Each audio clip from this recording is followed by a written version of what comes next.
Okay,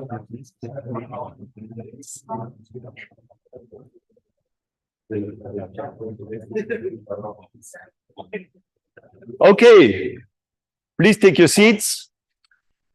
I would like to welcome you on behalf of the Holifood and the Foodsafer Consortium for this workshop that deals with a joint approach to protect European consumers from microbiological and chemical hazards. I would like to welcome you here in the audience, being physically with us, but also those are following us via internet, YouTube, and other channels. First of all, I would like to thank the organizers for allowing us to run this session here, this workshop. You will see this is two actual EC-funded projects that we're gonna introduce you to that are dealing with risks and hazards that have an impact on the European, but also on the international food supply. I would like to first ask Ine to come up with her presentation. There were two projects funded, and Ine she's the coordinator of Holifood. That is the other project. I'm the coordinator of Foodsafer, and she is a distinguished professor from Wageningen University, an expert in mycotoxin modeling. And please, Ine. Yeah, thank you, Martin. Thanks for being here, and thank you also for the opportunity to present also the Holifood project in this workshop. Oh, I should put this somewhere. Should I use this one? Both. Oh, I have to use both. So no risk here. So I will shortly present the Holifood project, which is the other project that was funded in the same call for European projects. So there was two funded, Foodsafer and Holifood. Since the call text was the same, so they also have some similarities, but typically they also have some differences. So Holifood is about future-proofing foods, and the term holy is from the holistic approach. So we look at the food system from the holistic point of view. This one is not working. Let's take this one.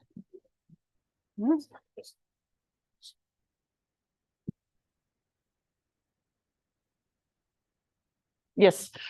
Okay, so the full title is Holistic Approach for Tackling the Food System Risk in a Changing Global Environment. So it's also an important part of this full title is a changing global environment, which we'll take into account. As mentioned, I'm the coordinator of the project, and I'm working at Wageningen Food Safety Research in Wageningen, the Netherlands. The whole project has 17 different partners, and you can see the logos here on the slide. Total budget is about 6 million from European Commission. So the objectives, the strategic objectives of the Holifood project are to improve food safety risk management in relation to the changes in the global environment, and in Europe mostly related to the Green Deal and also climate change. So Green Deal and climate change are important parts of this project, and then we look at what kind of changes will happen to the food system in relation to the policy of the Green Deal and in relation to climate change. So also some strategic objectives, like many projects we have, is to contribute to the United Nations Sustainable Development Goals. And in the end, we want to support a true safe food supply chain in Europe and internationally.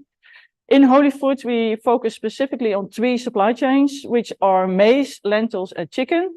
So it's an animal-based, plant-based, so more traditional plant-based, and a more novel plant-based, which is the lentils chain.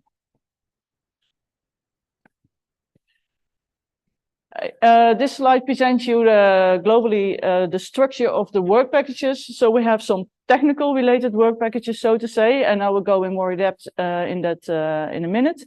And then a very important aspect is that we have a work package that integrates the opinions of the actors in supply chain, of the government, etc. So all kind of stakeholders. And also an important part is that we include citizens, their views and their opinions on food safety risk. And we have a dedicated work package related to ethical and legal issues. So I go into more detail in the specific objectives, which then are related to this work package structure. The first specific objective is to develop models for early identification of emerging risk. So really in a very early stage to see if there are signals that can lead to emerging food safety risk. And we do this with machine learning and artificial intelligence. The idea here is that we deliver the food safety risk managers, the government, the different stakeholders with those signals, and they can further discuss them and take action where needed. So the idea is we have the three supply chains here, the lentils, the maize, and the broilers, the different actors in those supply chain. And then we look in our environment, what kind of drivers, what kind of changes do we see, and how can they affect food safety, the development of food safety risk in those three supply chains. And in the middle, you see here artificial intelligence and big data. So we look at those drivers of change and use data related to these drivers and then include them in AI models to try to predict those emerging food safety risks. We focus both on two types of data sources that are structured, as we name them. So it's a database. Think about here we are food micro. So think about lab results on the presence of pathogens in boilers, for instance. Structured data like historical monitoring data, but we also focus on unstructured data. That is, for instance, all kind of news issues, scientific publications, etc. So there is no structure in that, but we try to find some hints here for emerging food safety risks. So first I focus on the structured data, so or also unstructured data. Here you see the data sources, and I will then explain how this works. You have different types of data. With machine learning, we have different types of algorithms like neural network, Bayesian network modeling. Then we use domain knowledge, so the knowledge from the experts. And that together then will be included in the models to predict emerging food safety risks. We focus on the structured data, as I mentioned. So this is an example of a predictive model using historical monitoring data that goes into a model.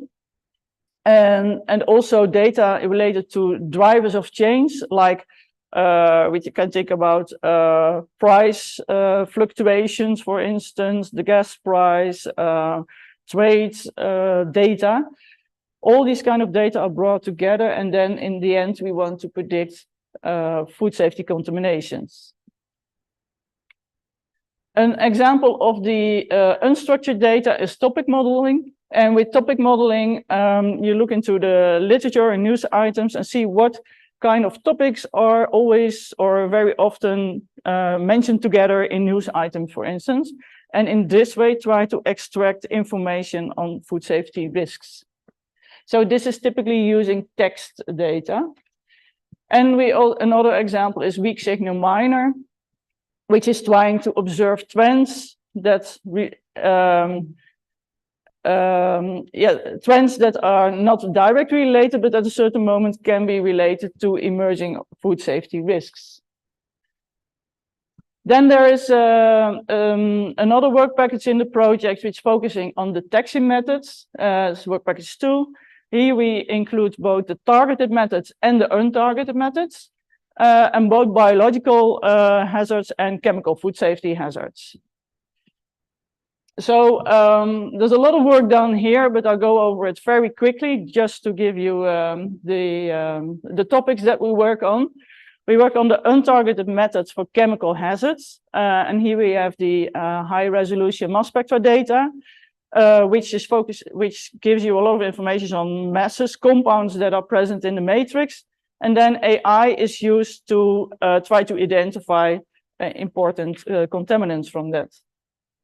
An untargeted method for biological hazards is also used using a quasi-metagenomic approach, and then looking at comparative analysis of the genomes of known pathogens and more emerging pathogens. Then we have the targeted methods also for the existing and emerging pathogens with real-time PCR and a machine-based, but also we do some efforts to try that to bring this to a more chip-based method. That's done by IMEC in Wageningen. We focus on targeted methods for chemical hazards with on-site methods. This is done by CNR in Italy. They focus on glyphosate, on mycotoxins, on histamine, and also on pesticides in 5 different pesticides. Then the third objective of the project is to look at the risk assessment. I go very quickly, I realize, but sorry. The risk assessment of food safety management. And here we want to do this not only from like the, I would say, the more technical point of view, like is done so far, but also more the holistic point of view, including also other aspects in the risk assessment. So if you take a measure, it has some effects and it has some costs. It has some benefits, of course, to food safety, but it may also have some risks. So here we try to bring this all together and to apply this to those 3 cases of the project, which are the maize, the lentils, and the broilers. This is actually also, and you will see that later here, one of the aspects that links both projects, Foodsafer and Holifood. So this picture is showing you how this works. We have the food safety, the microbiological hazards, the chemical hazards in those 3 supply chains. And we focus on certain measures that can be taken to improve or to reduce those contaminations, and looking into their effects and the risk, the benefits. Also, consumer willingness to pay, for instance. And to look at risk management for a more holistic point of view, so not only at the measures you take from the effects, but also other aspects.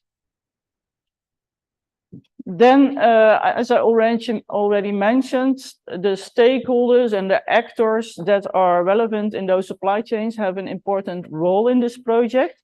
We have 3 living labs and with a group of stakeholders involved, and they have like a composition. They have people from government, from risk assessment, risk management, from industry.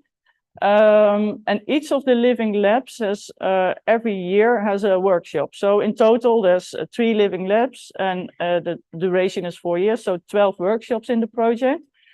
And here we apply the multi-actor approach, which means that at the beginning of the project, then the stakeholders were asked about what do they need for risk assessment and risk management.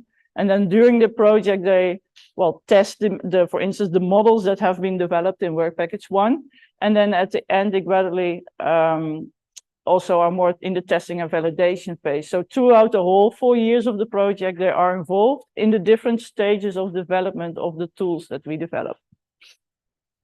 With citizen science, University of Newcastle is involved, and they use apps to involve citizens and to collect information related to food safety from how citizens view this. So the idea is here to integrate the opinion and the involvement of all the actors in the supply chain throughout the entire project. Then there is a work package related to the development of the platform. So we have the models developed for emerging risk prediction. We have all these methods that have been developed for the detection of pathogens and chemicals, targeted, untargeted. We have the risk assessment. So everything needs to be brought together in a platform, and that is developed in the end for users. That can be the risk managers of food companies, but can also be the risk managers at the government. So all these kind of information models, etc., is the results of that are all stored in a database, which you see on the right, the Holifood database. Then there is an interactive user interface developed in which the user can ask for certain questions, and then the results are taken from that database, so to say. So here is, you see an example of the data visualization on the topic modeling. So I'm not sure if I have a pointer, but here on the top you see the different aspects you can go to as a user, to the topic modeling, the weak signal minor, the targeted methods. And you see then on the screen, you see there's an interactive platform, so you can ask for certain contaminants, for instance, and you see the plots for that contaminants. There's another example for data visualization here related to pesticides in a certain commodity. So you see then the exceedance of the legal limits, the trends, but also the countries with higher and lower exceedance of legal limits. So this dashboard is still under development. These are the first like tools that are integrated already, but it will be elaborated upon much further in the project. And then, as I mentioned, very important in the project, we have a dedicated work package to the ethical and legal framework. So here people from Austria are looking into all the regulations that are relevant for food safety risk management. So, but also for using AI and big data in food safety management, like we do in the project. You have recently, there was the AI Act in Europe. So what are the consequences then for doing this now and also in the future? And with this, I come to the end of the presentation of the Holifood project. You see the website, so you can go there, and there's a lot of information. I must say we have a collaboration started with Foodsafer project in the last year, which works very well. So we have common webinars. You may have seen them on social media. If not, then there is also another one will be organized in autumn. And each of the webinars has dedicated topics we focus on. For instance, detection of pathogens or emerging risk modeling. So please follow them and also follow our social media. Thank you.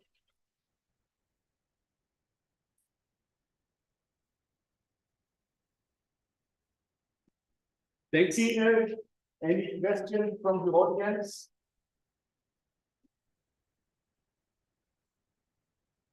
There is a question over there. Yeah, how does it work with microphone? Can you speak loudly enough? Or? Yeah. I will repeat it otherwise. Yes. I'm part of the thank you for the nice information. So question is if the working model is considering Foodsafer because although we have all this data or elements of partners and economies and scenarios, I think Foodsafer structure also plays an important role. And I don't know if you are considering this. Yeah, so your question is if we consider food safety culture.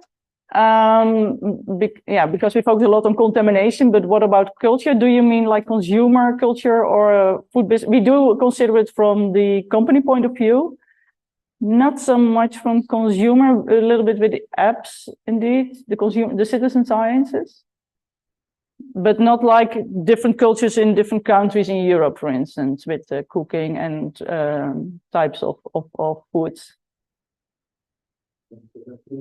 From the manufacturer side, it's something that is important in the Yes, yeah, it's a good suggestion. Yes, yeah. And then the second question is talking about developing this data sharing platform, which is quite interesting, considering that more for instance, on using data sharing their data, because of course they get into that for understanding what that. So is this an issue that you're facing? I did not really understand, but your question is if about data sharing of producers. Yeah. Yes, it's indeed it's important issue or problem, I can say. We would like, of course, to have all companies share their data, but it's not easy. It's there's a lot of like issues, privacy issues, etc., related to it. In this project, we make use of openly available data. official control data, and we also recently got access to the EFSA data. So that's a huge database with food safety contamination data.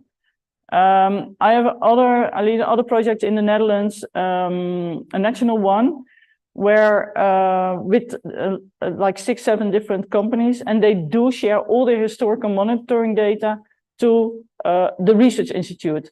So we are like the independent organization then in this project, and they do share all the data with us, and we combine and use this for predictive modeling. So that is possible, and it's all laid down in agreements. But then for the companies, what I know from my work is that they are willing to share if it's like an independent organization that can take care of it. But they don't want to have other companies seeing their data, of course. Yeah. Okay, I hope I answered your question. Yes, then I hand over to Martin, if no other questions. Yes, thanks a lot. Thank you. I have stop here.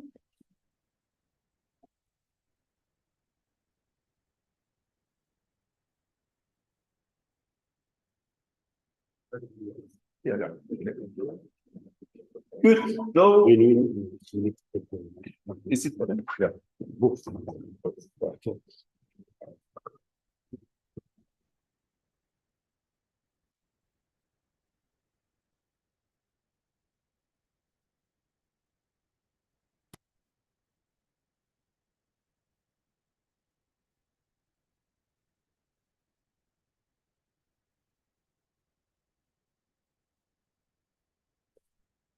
Okay, thank you. So it's now my pleasure to guide you a bit through the other project that was funded in that call, and that is Foodsafer, a joint approach to the identification, assessment, and management of emerging food safety hazard and associated risks. And I'm speaking here as the coordinator on behalf of the whole consortium. A lot of our partners are here in the audience. But I think I would like to acknowledge all their contributions that they have given so far. The coordinator is FOXI, and FOXI is the Austrian Center for Feed and Food Quality, Safety and Innovation. Only one slide on FOXI, because I think we are quite a good role model of research integration. We are funded by the Austrian government. We were established in 2017. We are a collaborative research center where 20 research groups collaborate with about 36 company partners. And through this collaboration, we are currently hiring 66 researchers, PhDs, postdocs that work basically in the areas of feed and food quality improvement, safety and spoilage mitigation, circularity, and digitalization and artificial intelligence.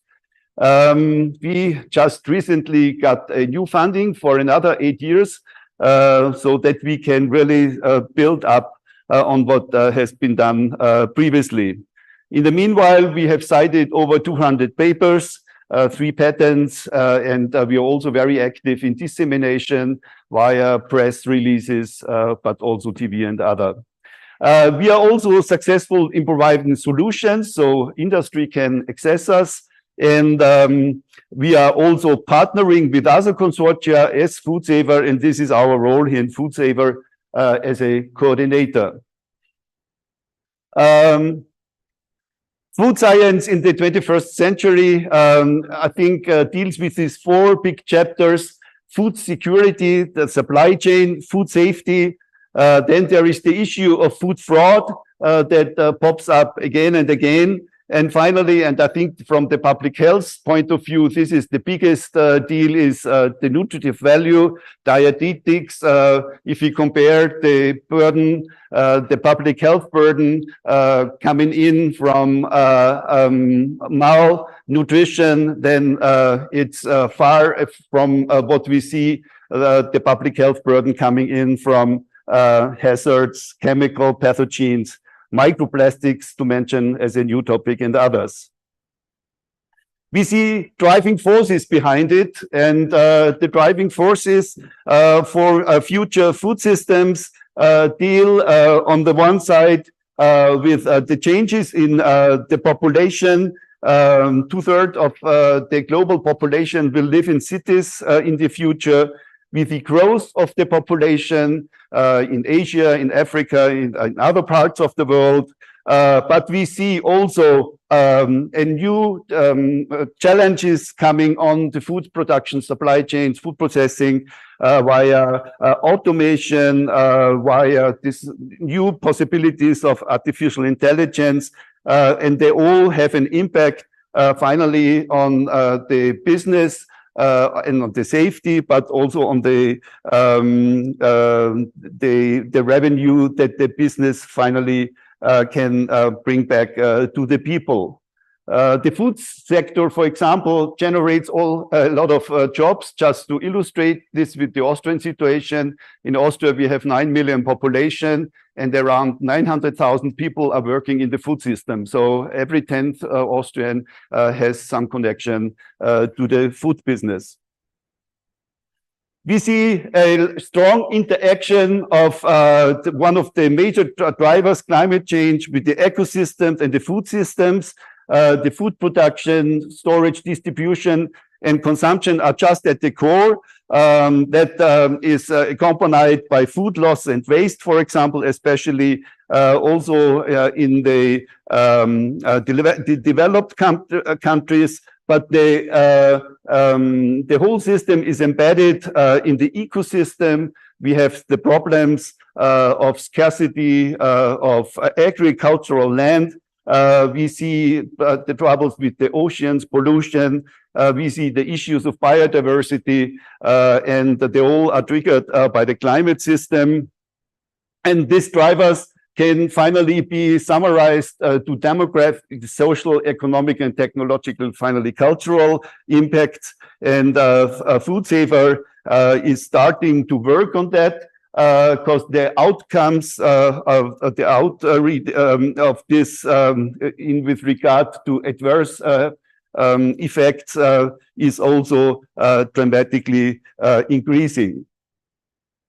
Foodsafer is a network of around 18 partners from academics, food business operations, technology providers, and food safety agencies. And we are spread over Europe. And here you see the contributing partners to the consortium. We have started around 2 years ago, and so we are now in the midst of our project. As Ines said, we have been funded by the same call, and we also have a 6 million budget to reach our goals. So this is an image from our kickoff that was organized close to the capital, Vienna. This is our international advisory board from the beginning of the generation of this call text, especially Rudi, who is the manager of our international advisory board, was very much keen for getting a holistic perspective, a global perspective into our center. That finally we have 22 partners on our advisory board from Canada, the US, Africa, but also Asia. And we had a first meeting where we're discussing the issues from their perspectives. What are the drivers from their perspectives? What are the pathogens, the hazards that they see most intriguing to this food safety status globally?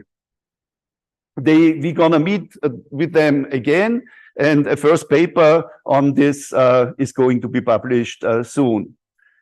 This is the architecture of Foodsafer, and we have the speakers then getting you to more details.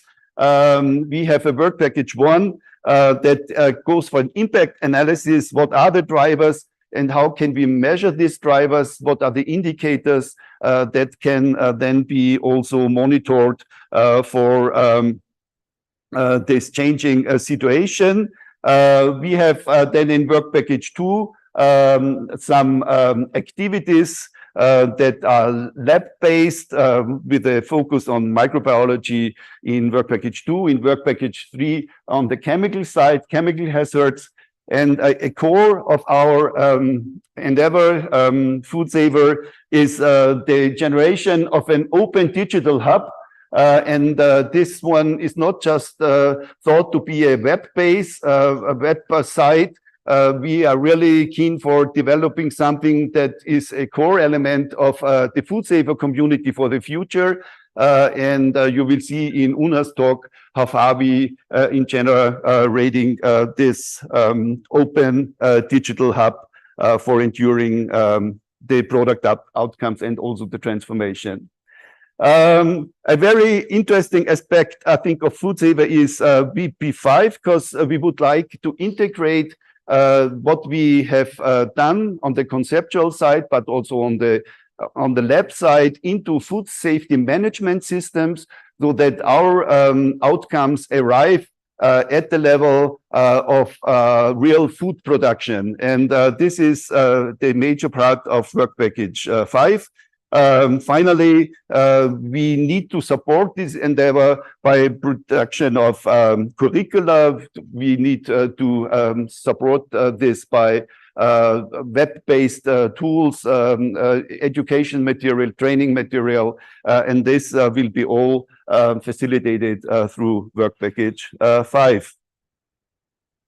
When we started our approach, we categorized the risk and the hazards given to the EFSA scheme with a known hazard that needs to be addressed, a known hazard becoming worse, an emerging risk due to new hazards, for example, or a theoretical super risk that could occur.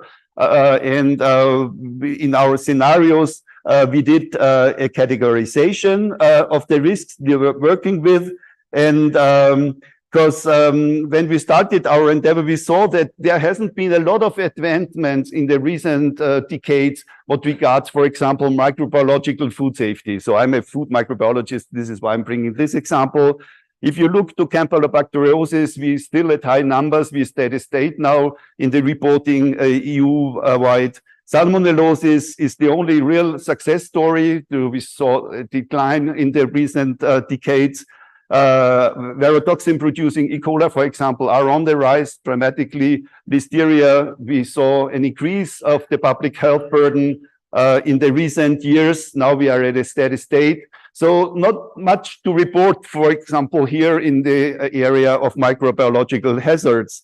And this, in a way, motivated us to take up this CATGIL and work on some scenarios that we think that are important for microbial risk emergence, like distribution systems and logistics. We are working on under control transmission path. Sorry, there's a mistake. It should read here microbiological risk emergence. So we're working, for example, on ethnical food sources, artisanal food, last mile concepts, homemade food, for example, fermented food, aquaponic, and others. Another scenario that was identified after consultation with stakeholders is persistence. We see with some pathogens persistence phenomena, and we are trying to build up a persistence database. We have a work group working on emerging viruses. On here, the example of hepatitis E and other viruses in pork and wild boar sausages. And a final activity goes for some data gaps that we would like to fill in antimicrobial research, resistance research, especially for the case carbapenems in aquaculture.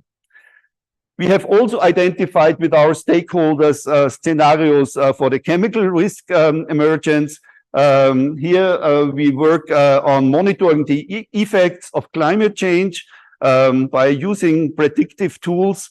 We have a scanning exercise where we are using satellite data to predict in a way the health status of plants, for example. But we are also working on scenarios that are more on the processing side, for example, degradation of furans We have been further elaborating on the consumer side for a easy to use rapid technology, for example, to identify alkaloids in herbal teas and other alkaloids in buckwheat and processed cereals. And finally, there is one activity that touches the issue of food fraud, the illegal addition of toxic chemicals. This is the 4 case studies that we have selected on the microbiological side, on the chemical side, and the outcome of these case studies feeds back into the scenario modeling, and finally goes into an improvement of the food safety management systems. I would end up with a short introduction to our Foodsafer digital hub that is the core, and I would like to write you. You can access it already.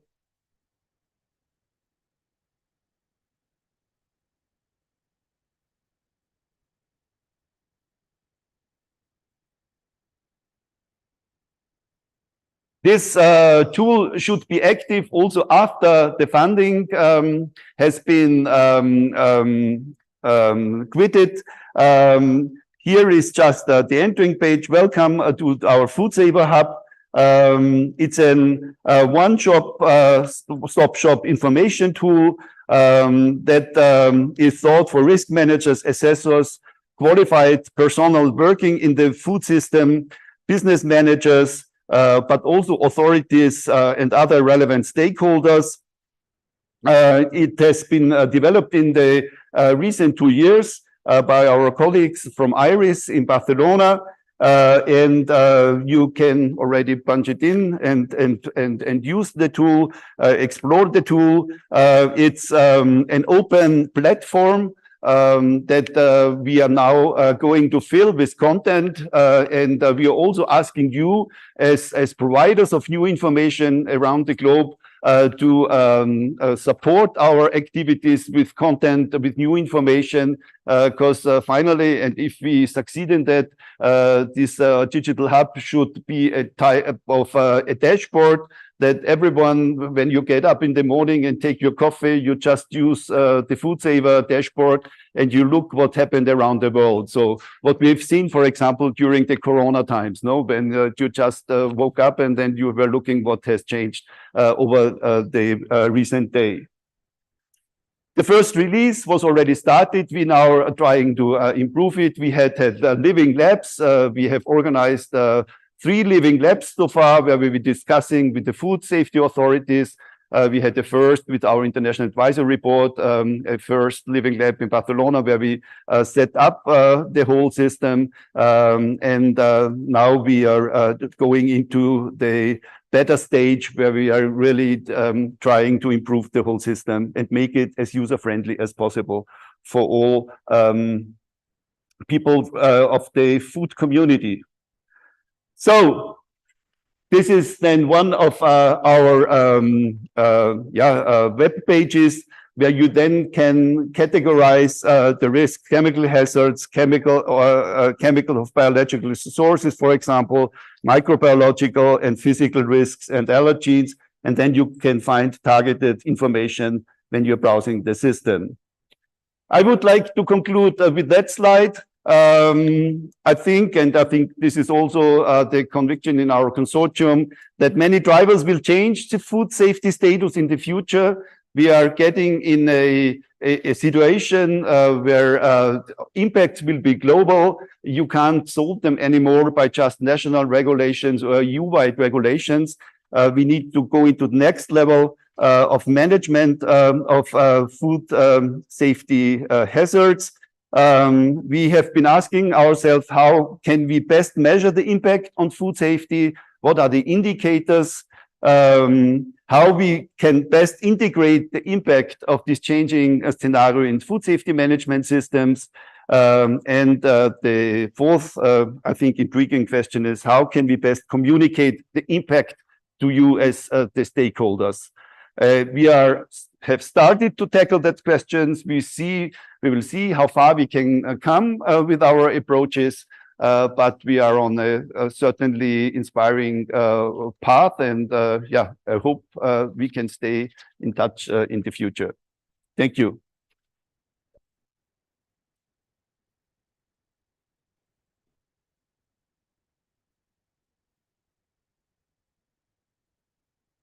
Questions?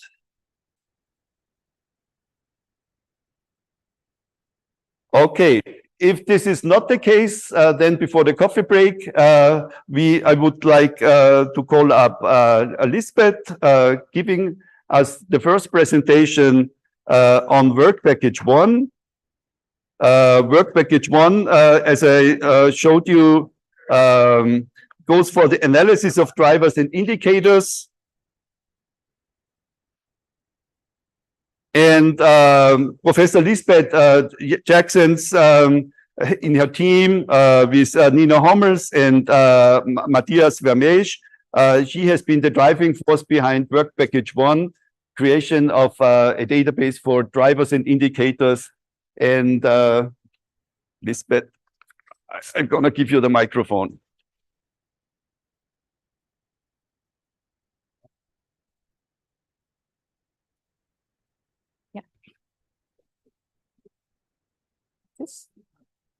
Yeah, we will share the presentation.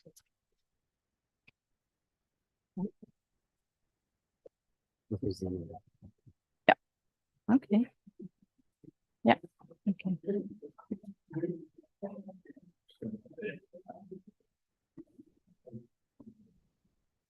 Okay, you can hear me all? Yes, I think this works. Okay, good morning. So after the complete view of the Foodsafer project, I will dive into some outcomes that we reached already with the first work package, and it's on behalf of all the different partners who are involved in Work Package 1 that I will give the presentation together with Mathis, who is a PhD researcher on this project.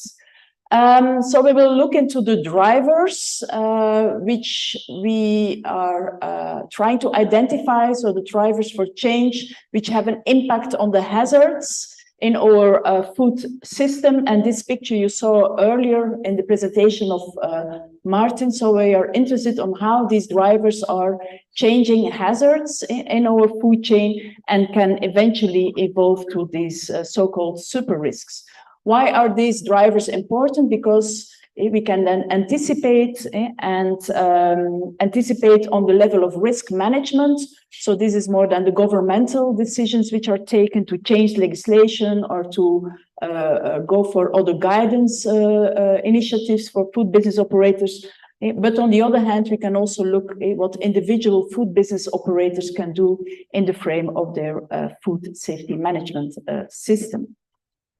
So this was the idea when the project writing, and we went really into the identification of these drivers during the first years of the project.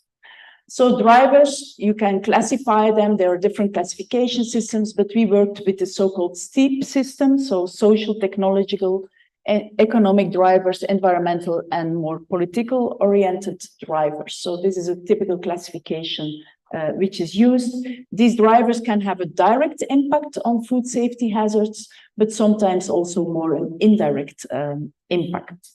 And as Martin explained, we are focusing on both microbial and chemical hazards.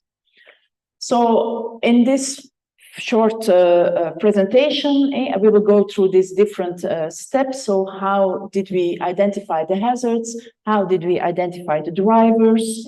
We investigated how are these drivers influencing both microbial hazards and chemical hazards. And then also we want to predict what will happen in the future.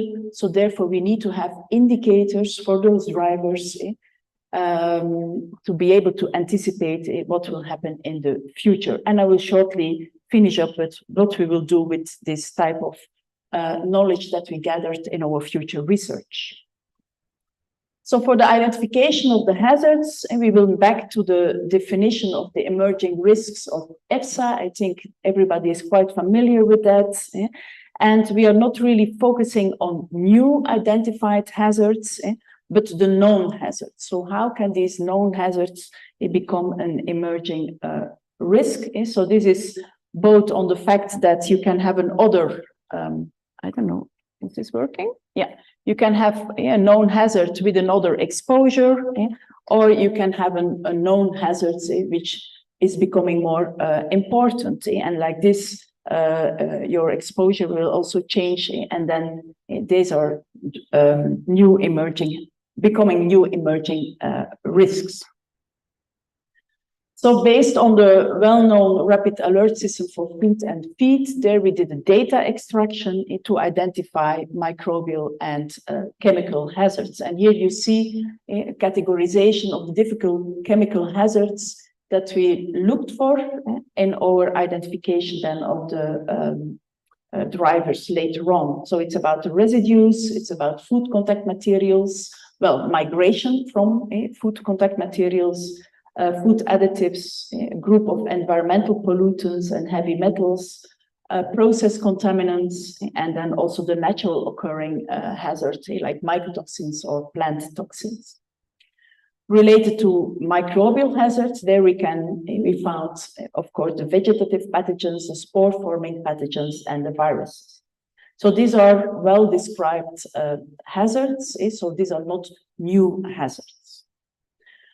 So then for the identification of the drivers, so we had two approaches. On the one hand, we had the food system analysis perspective. So this was done by the colleagues in Austria, by AIT, and then it was also done via a literature review from the hazard perspective. So we looked both on how is our food system changing and what are stressors on our food system on the one hand, and on the other hand, we dived into the literature on the hazards. What is known there, what type of things, risk factors or drivers are there that are changing our hazards. So we got a long list of drivers out of that. So you see here, according to the STEEP classification, we had about more than 100 drivers. So we had to go to kind of prioritization, and this was done with a workshop. I will show you immediately how we did it. But at the end, we came up with 11 important drivers and 39 different sub-drivers according to this STEEP classification. So, for instance, an important aspect is about consumer behavior as a social driver, and for instance, the dietary choice. If consumers are eating differently, this will have an impact on our food system because we need to produce other types of foods. So food business also need to become more familiar with that. And think about the shift towards more plant-based foods, meat alternatives. So this is a whole new way of production processes. So we need to know more about the related microbial and chemical hazards. In the technology, an example can be here, the novel food sources. We look for different types of proteins, apart from the classical animal-based proteins. Think about insects and algae. So these are novel foods for Europe. So we have to know also about the microbial and the chemical hazards and potential risks of those foods. An example of an economical driver, it's a different food distribution system. Think about new distribution channels, the ghost kitchens, and the last mile delivery. I think my colleague Mieke will immediately tell something about that also. So we have these ghost kitchens, which are not really attributed or linked with a physical restaurant or a physical catering activity. And this whole last mile delivery is a new type of food distribution. So we need to know what's happening there in terms of microbial hazards. And then an example for environmental drivers, it's the environmental contamination. So it's the environmental pollutions with heavy metals, with dioxins or other contaminants. Surely also if we think about recycling and recircular food systems, of course, the chemicals, for instance, which are also partly recycled. So we have to be aware of that. And finally, as a political driver, it are new legislations, policies, or new ways of governance, which surely have a big impact on our food system. And surely food business operators, they need to implement these food legislations. This will have an impact on the way how they are producing and how their food safety management system is embedded. And maybe to come back on your question of food safety culture, the aspect of food safety culture is also recently embedded in the European legislation. And so it's impacting because now all food businesses, they need to look, okay, how mature is my food safety, or is my food safety culture in my business? Okay, so now we will go to the drivers which have an influence on microbial hazards, and this part Mathis did, so he can also explain this. Okay, thank you. So when identifying those drivers, they were indeed looked upon from a food system perspective, but we also looked to those drivers from the hazard perspective. And specifically here, the microbiological hazards, they were indeed identified from our rapid alert system for food and feed. And then the next step was to perform a literature review on each hazard through Web of Science and Scopus, focusing on hazard identification, exposure assessment, and also risk factors throughout the food chain. All the identified literature papers were then imported through Citavi in NVivo and grouped and coded based on the microbiological known hazards, also the relevant food types, and of course the identified drivers and sub-drivers. Then for the chemical hazards, same workflow was also performed at Wageningen University, but here I will continue and focus on some microbiological results. One of the results which we have then, for example, is for a spore-forming human pathogen Bacillus cereus, is this overview of all drivers and sub-drivers that are identified in this project, categorized via the STEEP. Those are the colors, and what you see is a figure where the chart area is relative to the number of coded references to each driver and sub-driver as identified in our literature search.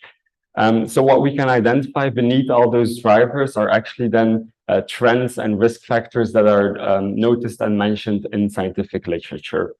For example, if I zoom in here for Bacillus cereus on a social driver of consumer behavior, the dietary choice, you can notice trends like increased global consumption of herbs and spices, fresh produce, ready-to-eat foods, but also on the bottom, some novel foods, as Liesbeth already mentioned, like edible insects and seaweeds. Another example is, for example, for Listeria monocytogenes, same principle. Here you see that the social drivers were a bit more prevalent. And some examples, for example, if I look into the dietary choice, was consumption of fresh produce and fresh cut produce, but also the pre-packed foods that are refrigerated and have a certain shelf life. What is also underneath, for example, the driver of prevalence of vulnerable groups is here very important for Listeria monocytogenes. So here for each human pathogen and each driver and sub-driver, we can really see what is known in literature, what is behind it, and what trends are known and described in our scientific literature.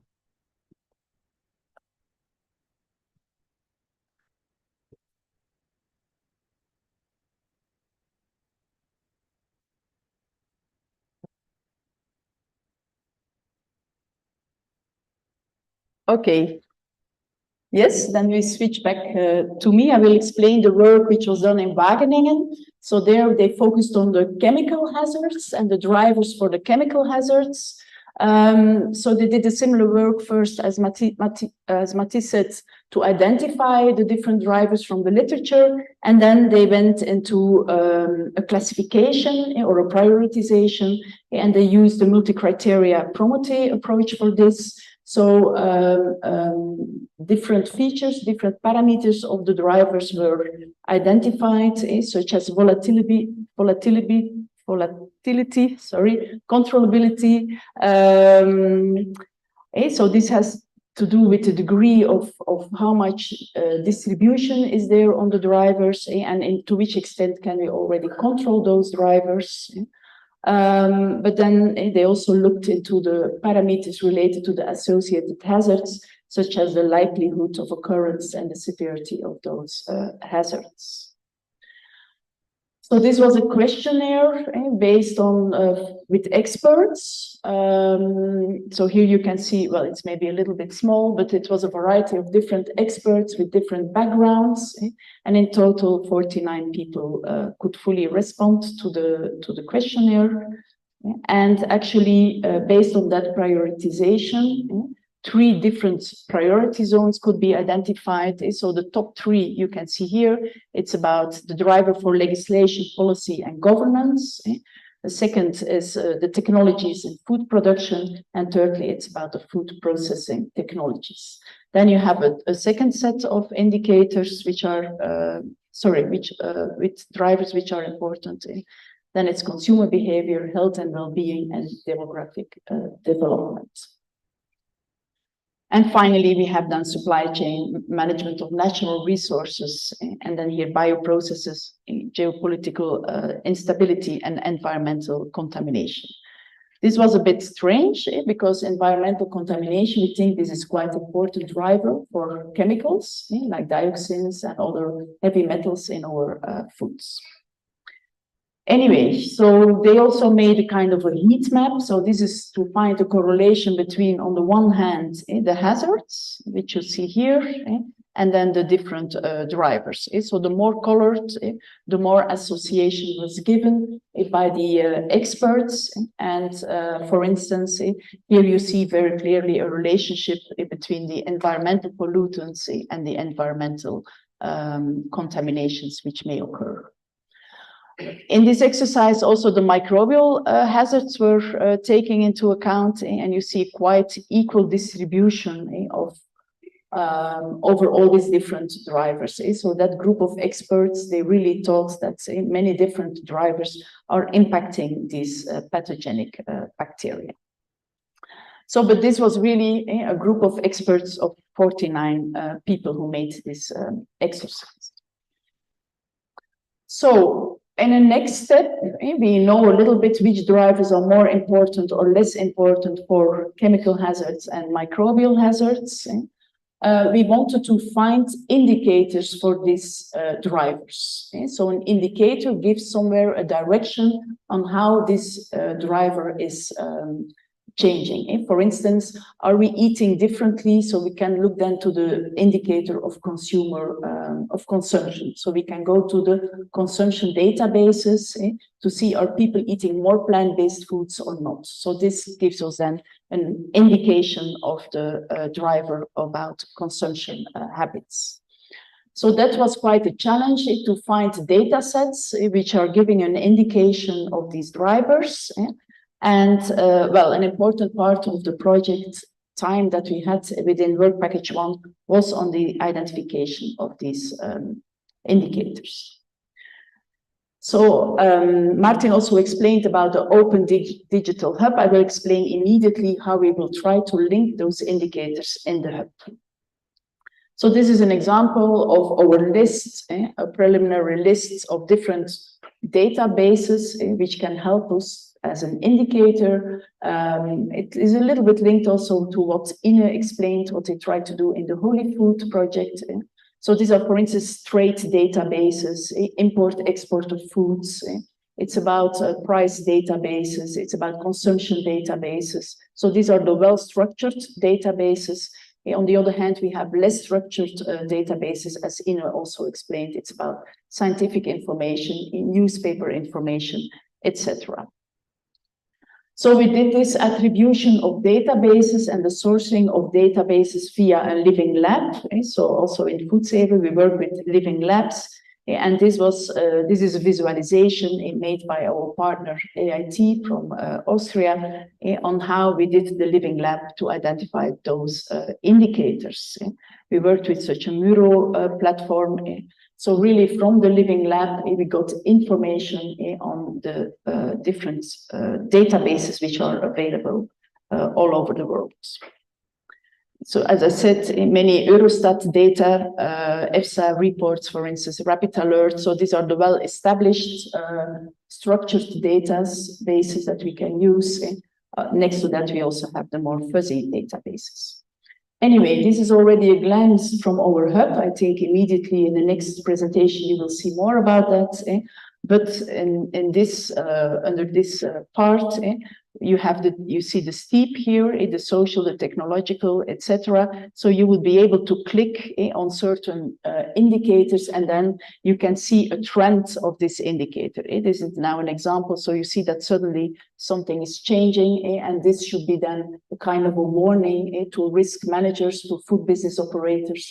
Something is going on. Suddenly you have a price rise in a certain ingredient, or there is a, I don't know what, changing in our food system. So this should be like a kind of an alert, maybe some hazards will be linked to that.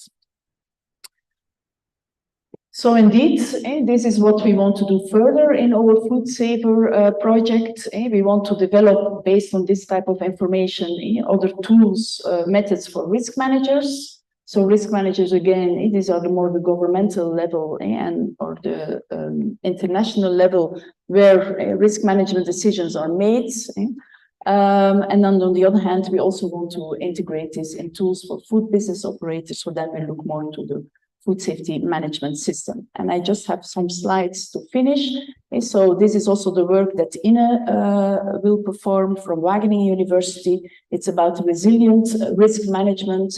So if a certain shock in our food chain is occurring, yes, to which extent we can go back to the normal situation. So we have, for instance, an outbreak with salmonella in a certain food chain, to which extent that chain can recover and go back to the normal situation. And how long does it take before such a shock is digested and that businesses are again producing as before? So this is about resilience. Also, we want to look to the multi-criterion decision analysis. Also in Holifood, they are looking to that. So it's not only a risk assessment based on the hazards, because then we can calculate, typically we need to do that and that and that, but we want to also to look to other criteria, such as costs, such as impact on the society, such as impact on the food businesses. So this is what we call a multi-criteria decision analysis. And then the food safety management system. Well, we have a food safety management system in companies based on prerequisite programs and HACCP, or based on quality control activities or quality assurance activities. This is well known. Of course, there's a lot of pressure from these drivers on businesses. Think about the Ukraine war. There was a disruption of chains of raw materials. So the companies have to anticipate on that. Maybe they had to go to another region to source for cereals. Maybe some hazards were occurring there. So how to cover this in your food safety management system? It means that your raw material control needs to be adapted. Maybe the sampling plan needs to be adapted. So we want to look, okay, if certain shocks are occurring, so how can a food safety management system digest those shocks? Indeed, to go to, again, a good food safety outcomes. So I'm at the end of the presentation. I don't know if there are any questions.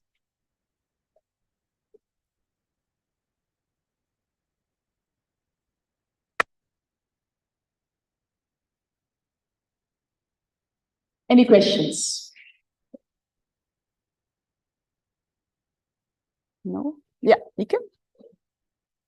I think in your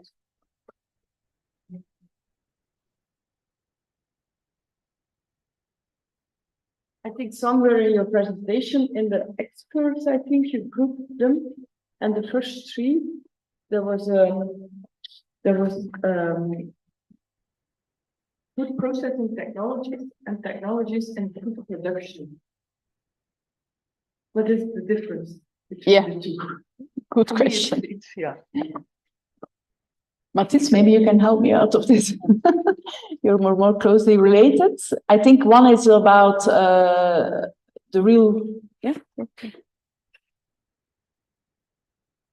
they know more the details. So about food production is really focusing on your primary production, it's primary. and there it stops when it goes into processing and it's Yeah. technologies in food processing. Yeah. There we make it split.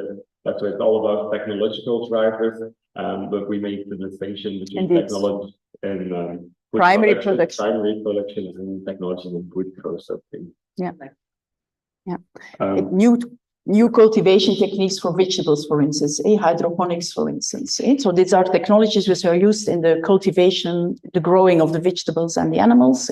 And then we have the food processing technologies like plasma and other technologies, emerging technologies. Yeah, that's indeed the distinguishment. Okay. If there are any other questions, then we have a coffee break now for about 20 minutes, and we're gonna meet again after 11 here for another 4 o'clock. Thank you.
Okay, so then welcome back to the Foodsafer workshop.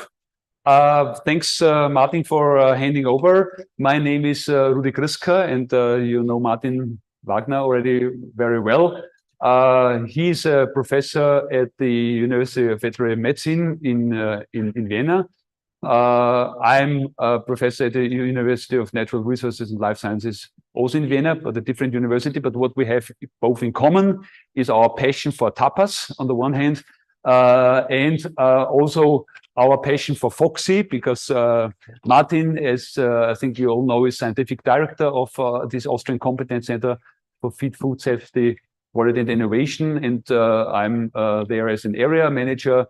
And our passion, certainly most importantly for today, for Foodsafer, which is coordinated by Martin, and I have the pleasure to be scientific manager there and also co-chairing the advisory board. So to those of you particularly online, because believe it or not, although this very short announcement, we have online participants from actually different countries in the Middle East. And the beauty is you can also access the video through YouTube later on at any time, so it's not lost, even if you are not online right now. But to those of you who have just joined online, I just wanted to highlight again that I would like to also welcome you from my side to this Foodsafer workshop. What is Foodsafer? As pointed out by Martin, it's a joined-up approach to identify, assess, and also manage emerging food safety hazards and associated risks. And we have 18 partners, as you all know already, at least those who are in the audience today. And we have also this international advisory board comprised of 22 members covering different hemispheres around the world, including WHO, Singapore health authorities, EFSA, and so forth.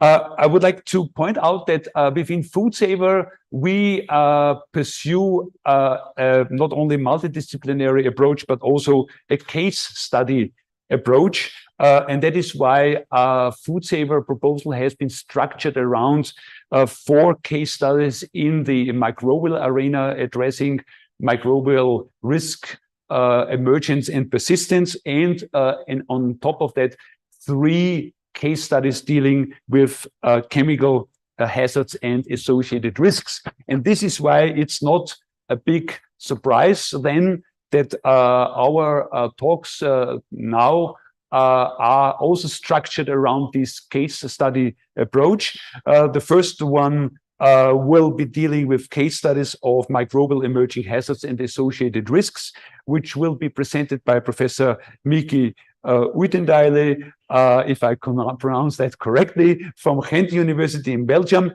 She's full professor at the Faculty of Bioscience and Engineering at Ghent.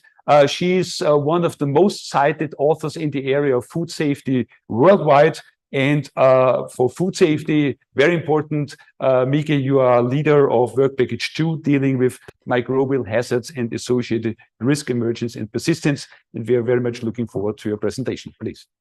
Okay, thank you for the nice We have to introduction, and then we have to do the technical, and you have part of the micro in your... that would have been a nice... wait, how do we get this?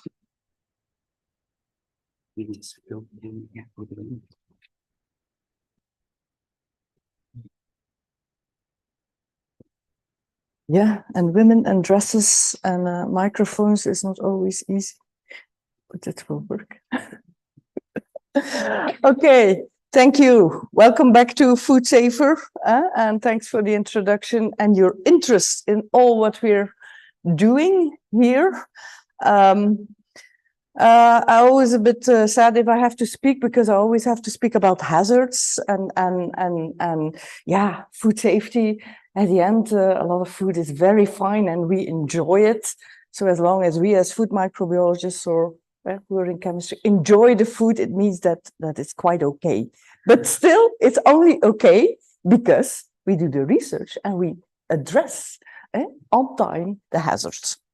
So this time it's about the microbiological case studies, indeed, teamwork with lots of partners, some here, not. So let me talk you through, again, some context. Why would we still look to microbiological hazards? So sometimes I say, after Salmonella being there more than 100 years, why do we still have to look at it? Don't we do a good job? Yes, we do a good job, but it's evolving, you know, biology is changing, adapting, and so on. So we try to adapt along and being one step ahead of these biological hazards. And of course, it's not only bacteria or viruses which are changing, it's also us who are changing in our society. And that is what the project is about. We want to have more sustainable production and consumption, novel food production, as we heard, and so on.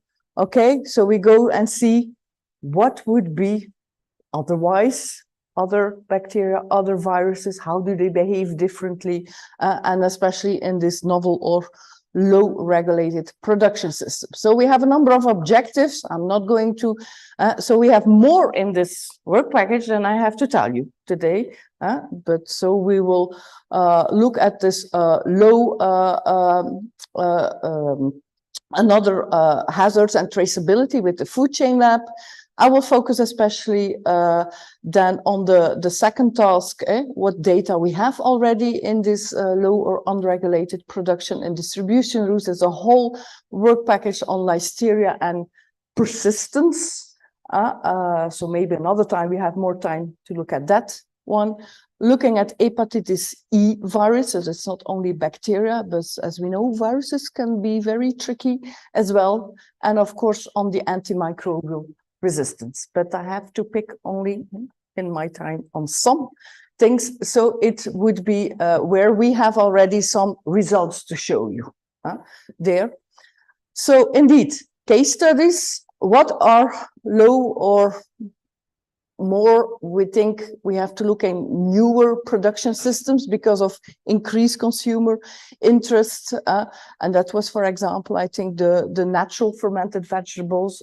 When we were at home during Corona, we said, yeah, let's do it ourselves. And it's nice to do it. Short alternative supply chains, that's why we picked on the last mile delivery. We don't want to cook ourselves, but we want to eat in comfort at home. Let's make it our delivery. Not well characterized raw materials, could be like all this ethnic food, plant-based protein foods. And then we also had a partner doing aquaponics, which is quite a nice, intriguing case study to look at. And there's some uncertainty about practices and so on. So we set out to have a more exploratory study about microbial quality hygiene, and it is an exploratory study. So I will tell you about 3 of these case studies where we already have some data. The first one is the last mile delivery. I think Lisbeth also referred to this ghost. I was almost going to say ghost chickens, but it's ghost kitchens.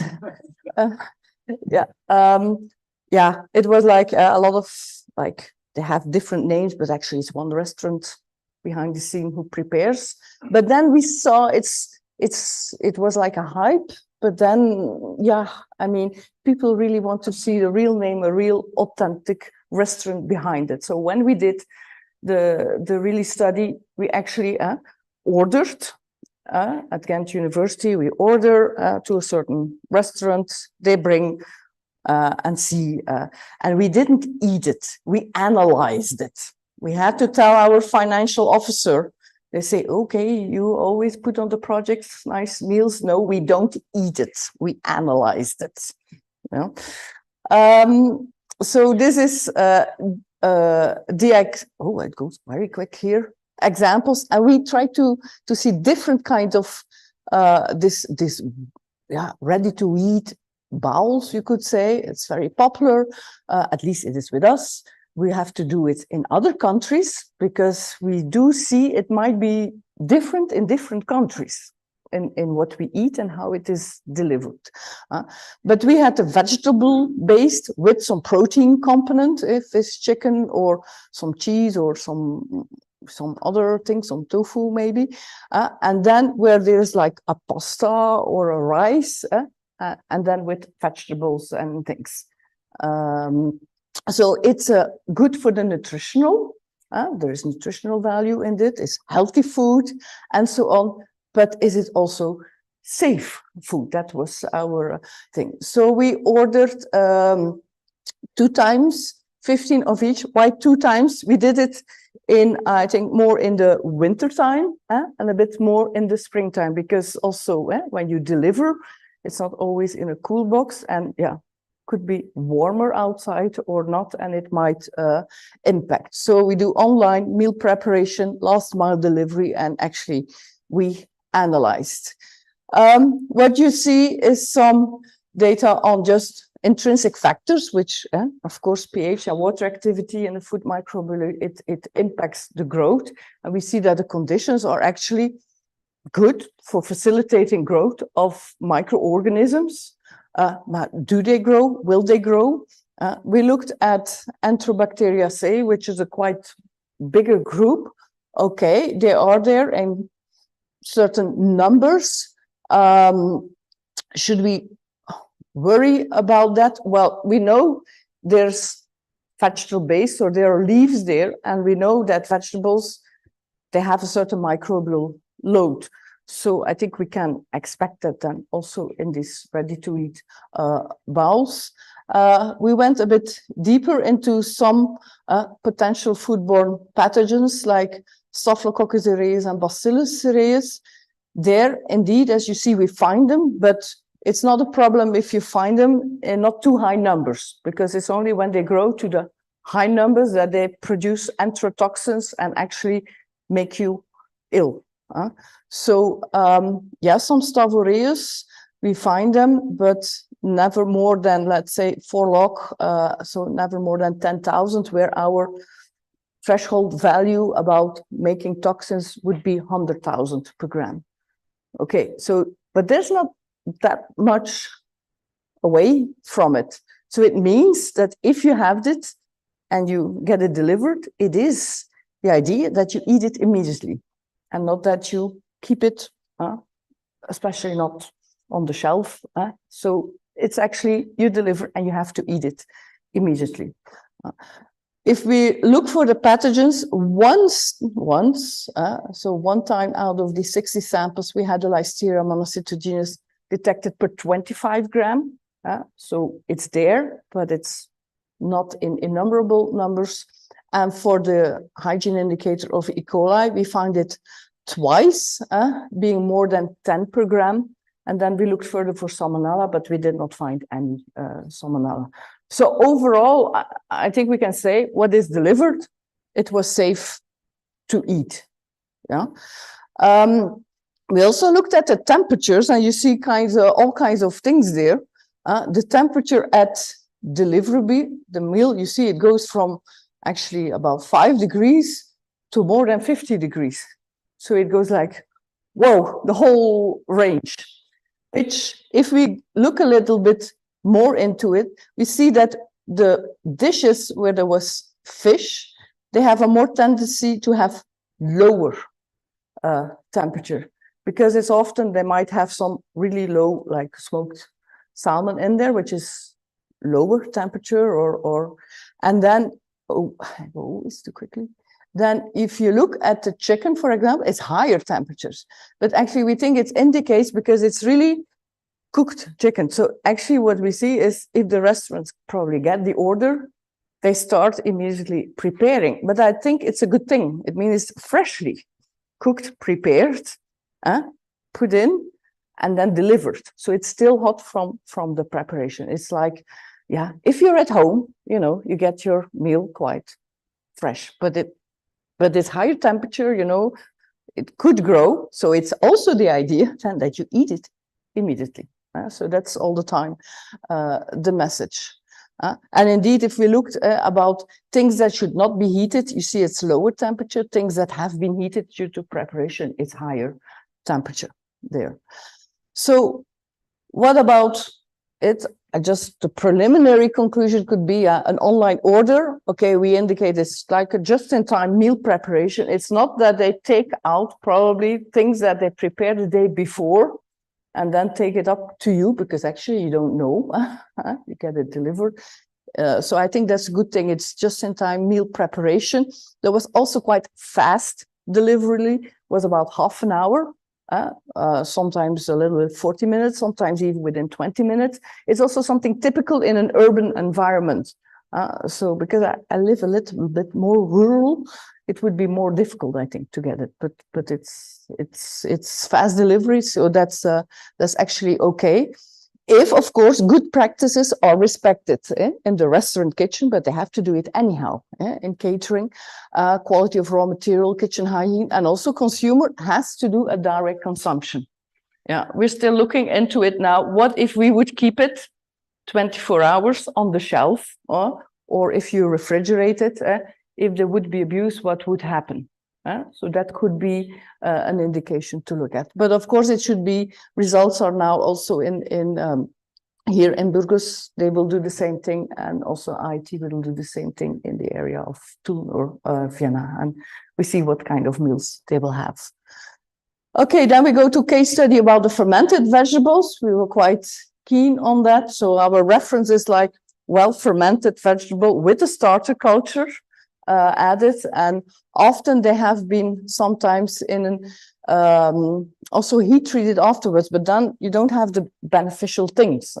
You want to have fermentation with still a lot of good lactic acid bacteria there, and if you do it at home, it would be a natural fermentation that we rely on. It's also to prevent food waste and these things. So we did a look also there, and I'm always faster here.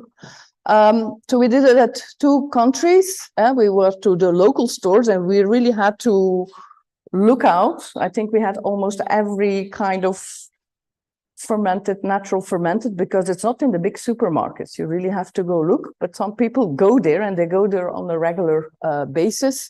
And also we did some online ordering, because it's small. This is our 3rd country, the online one. Yeah, we analyzed at the day of purchase, but also at the end of shelf life, because it's kind of fermented. They say you can eat it even under a long period. It's acid, you can keep it for a long time. What we see in the pH, and that's the fermentation should bring an acid product which is stable, shelf life stable. It should be below 4.4, we expect 4.2. So it is indeed quite acid. If we look at lactic acid bacteria, we were a bit surprised. There seems to be a whole variation. We expect it to be very high, but we find some with almost none. So was it heat treated then, or did they really kill themselves like this lactic acid bacteria? So there was a lot of variation. Good thing, we didn't find any Listeria. Normally also these Enterobacteriaceae, which are very sensitive to pH, they should be gone. So it could be a good indicator. We did find some, but still some presence, and sometimes even higher numbers. And that is probably because in the startup of the fermentation, if it doesn't go quick enough, they have the ability to grow, and then that only there. So it's really the natural fermentation needs to be okay. E. coli also we didn't find. So we find variation. So we think there is some things that you have to keep in mind. Your pH should be acid enough. You should do it, keep on your fermentation long enough. And of course, we saw that sometimes if you open it, it's not okay, but that's good. It smells very bad. Of course, that's a natural protection. If it's molded, you should not eat it, and not take away the mold and still eat it. You should not eat it, actually. So what we did see, because we inoculated Listeria in there, because we didn't find it, let's see what happens if we put it in. So we started from some cabbage, which is already at day 6. We see these lactic acid bacteria who are initially there. We see them growing, but a little bit in 2 phases, which is normal because we know it's a follow-up of different lactic acid bacteria who take over from one another. And actually, it takes some time to get them to higher numbers. And you see our Listeria, about 100 per gram, we inoculate it, it keeps on being stable here. So although the pH starts to go down, you see, it still has Listeria in there. So this Listeria in the beginning says, okay, you could say it's low pH, it's okay. No, it's too soon. You have to wait until long enough periods, until the really high numbers, and then the Listeria gives up. Right?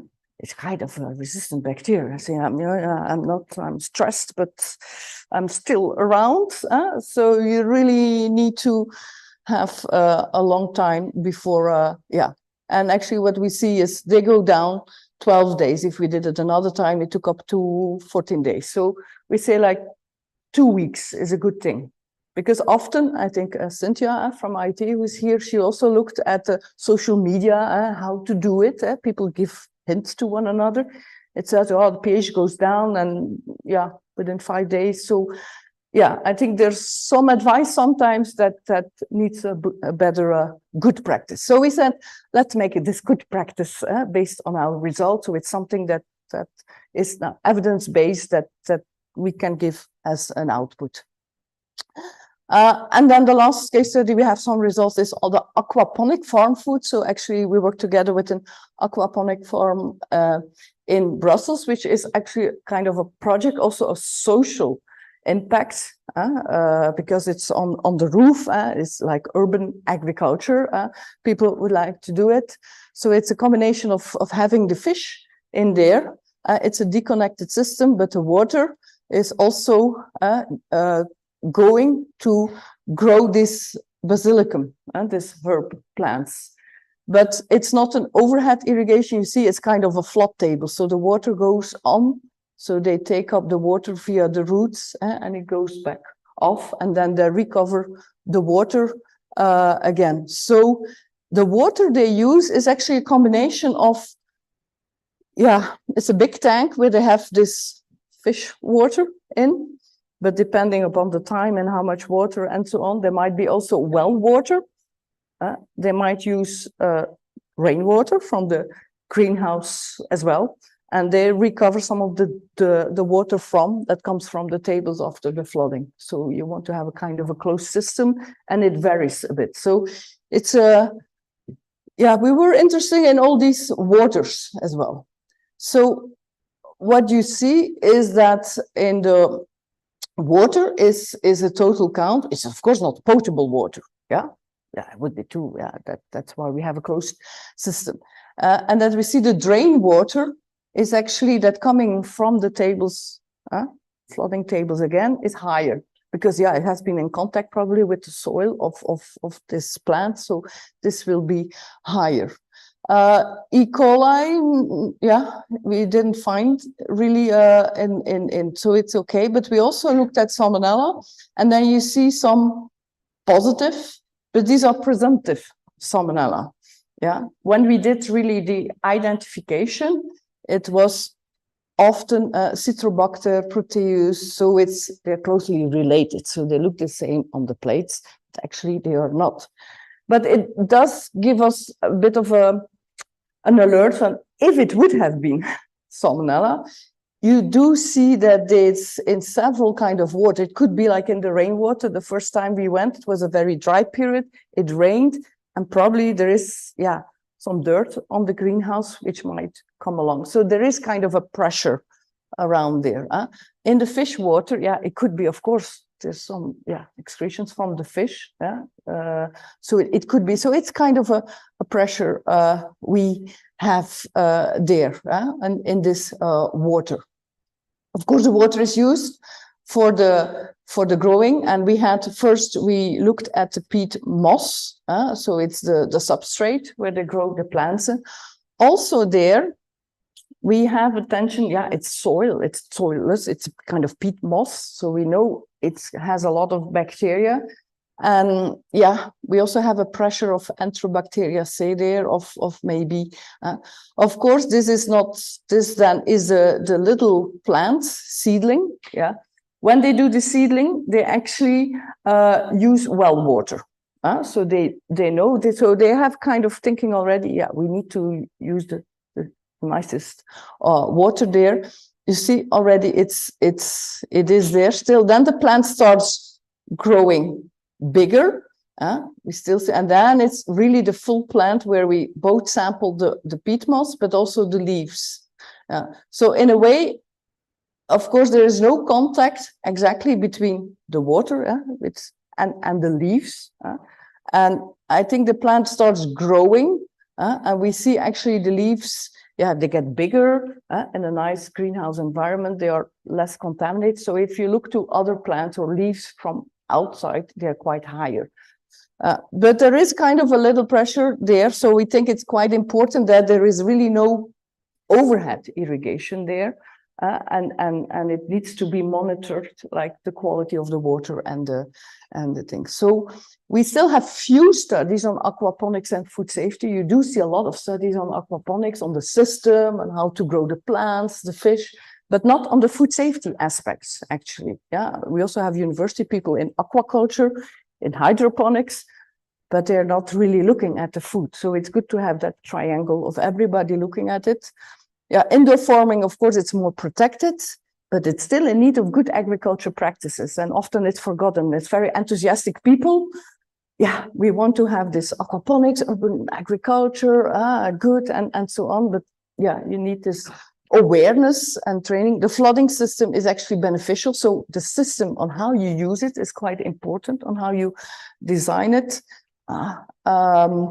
There's no contact between the water and the plant leaves, and actually it needs kind of interdisciplinary knowledge, because you put together all kind of people in order to make the system work. Because we would say, okay, you have to decontaminate the water or do this and this, but then they say, no, because my fish is swimming in there, and it needs this kind of conductivity, nutrients, so you cannot, otherwise my fish or my plant will not grow. So you have to think all together on how to optimize that.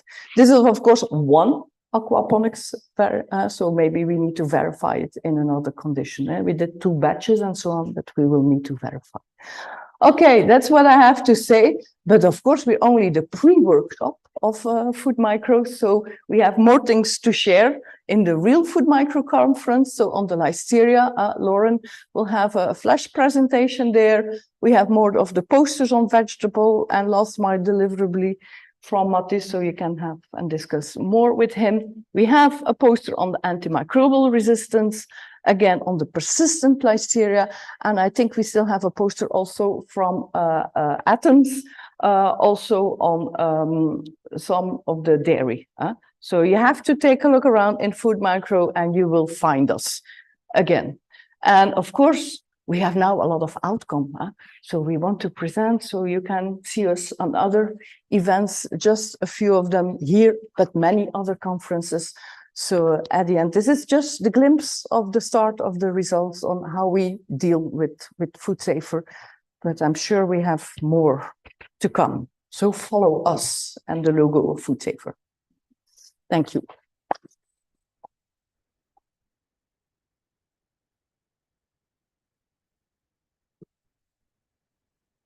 Many thanks, Miki, for this fantastic presentation. It also testifies again to the, I would say, very inspiring atmosphere within our consortium, which we have witnessed yesterday during our annual assembly of Foodsafer. Is there any question for this topic? Yes, please. Thank you for the nice presentation. One question, which I want to say, whether you No, we did not look at viable non-culturable cells. I have an opinion on this. Yeah. They might have become viable non-culture, but at the end, you know, our methods in food microbiology, they go along quite long already. Yeah. So we have been known how to grow. You know, I think there's viable non-culturable often in water because it's quite nutrient poor, where it's quite difficult. But if it's a foodborne, we know how to give it nutrients and it will grow. So because it needs the nutrients to grow. Yeah. So we didn't look at it, so I cannot tell you. But if we look at it, we might be able to find genes. And we have the trouble actually within Foodsafer, because we're looking for hepatitis E virus, and then we look for virus, and then we do find some positive PCR results, genes, just at a long CT value, in which we are like, is this now? How do we have to do the interpretation? So there's the pros and the cons, I think, on looking at it. Yeah.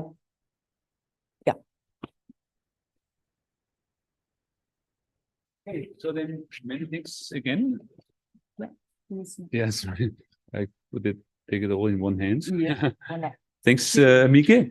And we now switch gears and immerse ourselves next from the microbial risk emergence and persistence to the chemical risk emergence. I've already pointed out before that we have in Foodsafer 4 case studies on microbial hazards and risks and 3 case studies on chemical hazards and associated risks.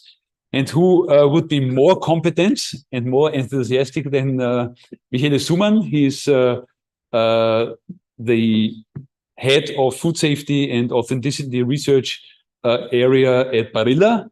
Michele, maybe you're not so much into tapas, but maybe more into pastas, which is a very important aspect also of Foodsafer. For instance, to study the thermal fate of toxins in pasta. Michele Sumann, he's also adjunct professor at the Catholic University of the Sacred Heart, a very nice name. And well, most importantly for Foodsafer, Professor Michele Sumann, he's the head of work package 3, dealing with chemical hazards and associated risks. And we are very much looking forward to your presentation. So this is for...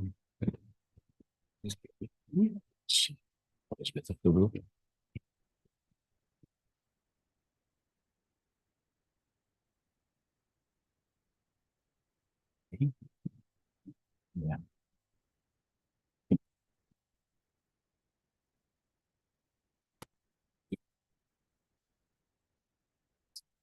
Okay. Yeah. Okay.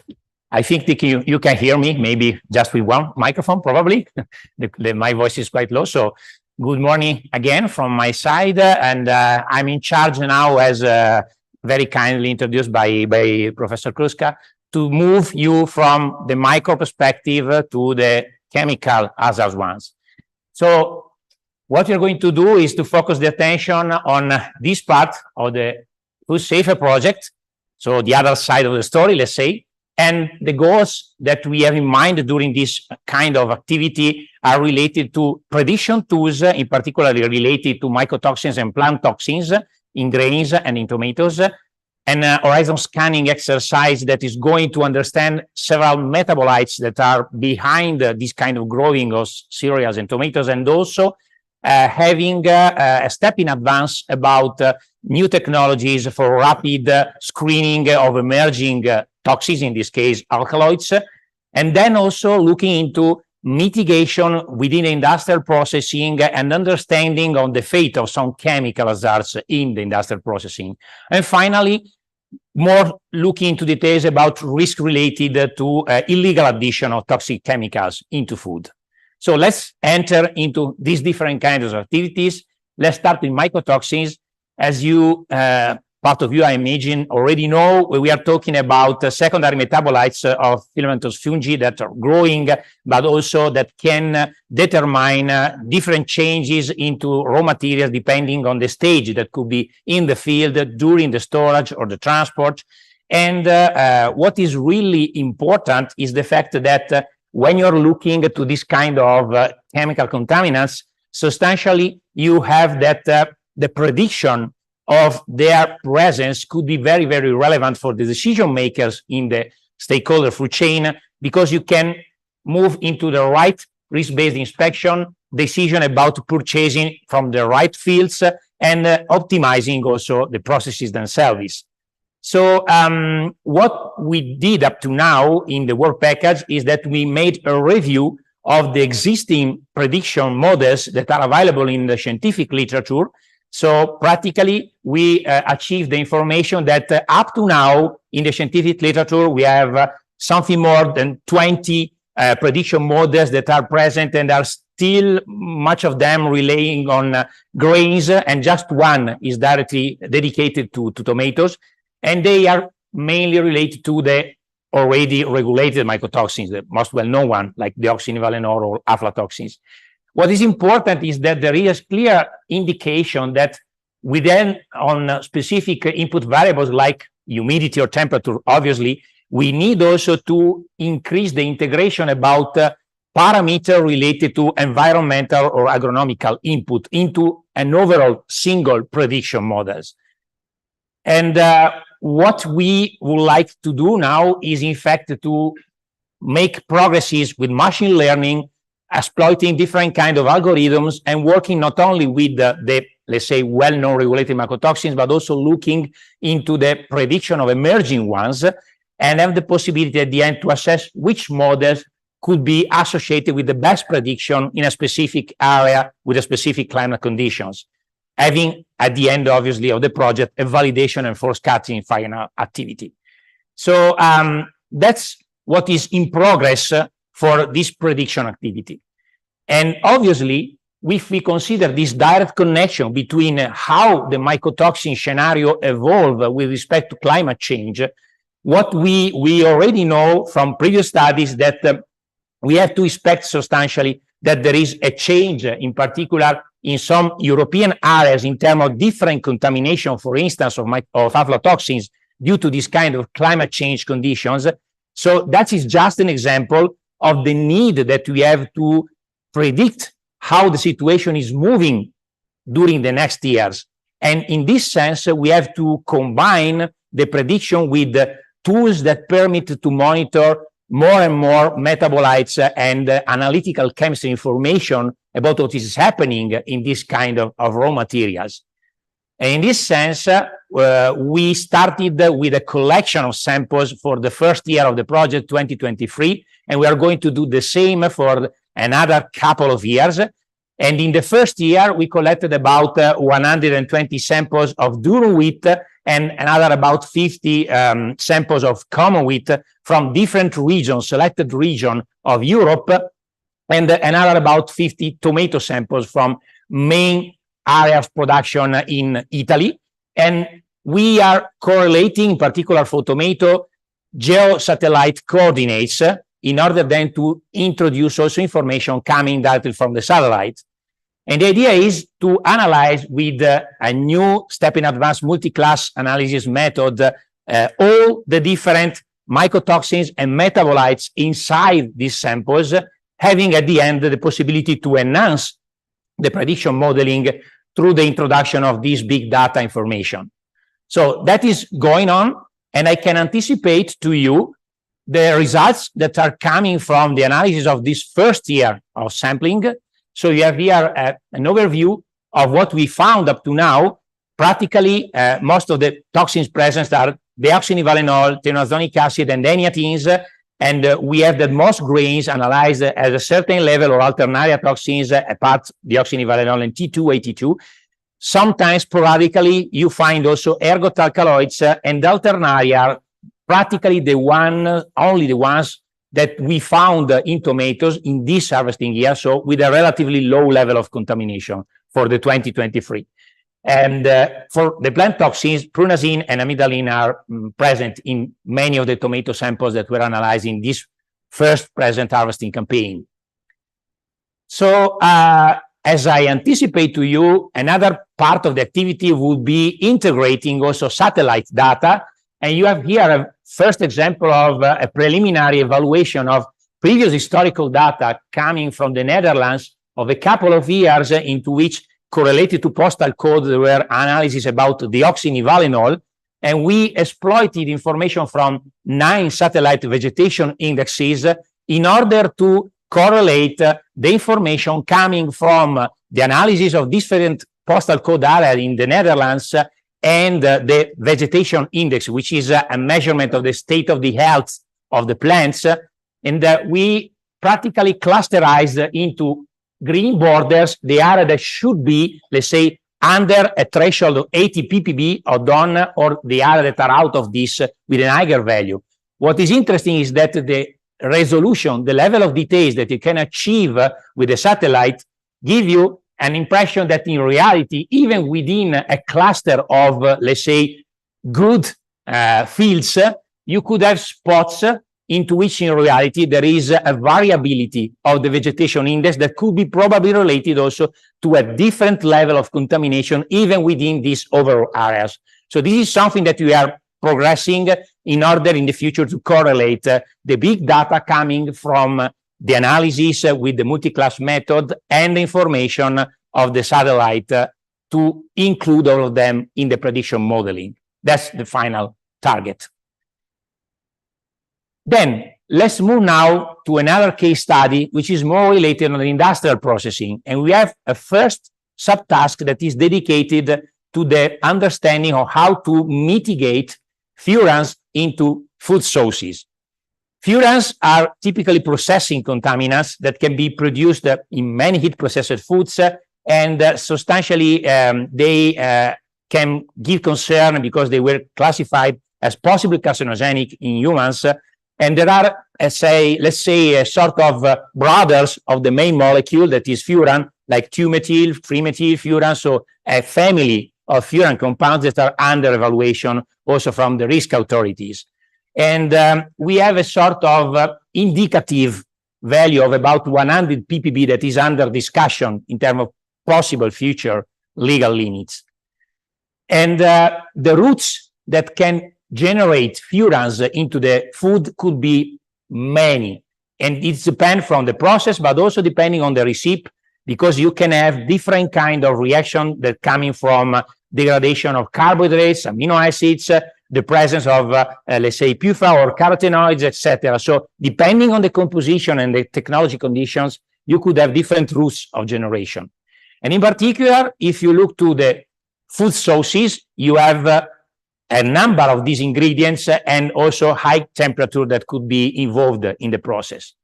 So we started the first activity to monitor on the market the typical kind of tomato-based and meat-based sources in order to understand the focus about the potential presence or not of a significant amount of these compounds. And as you can see from these summarizing slides, practically the focus has to go for the meat-based, because probably due to the ingredients I was mentioning to you, the meat itself is let's say, the king ingredient that has the right precursors into the food sources production to generate furans.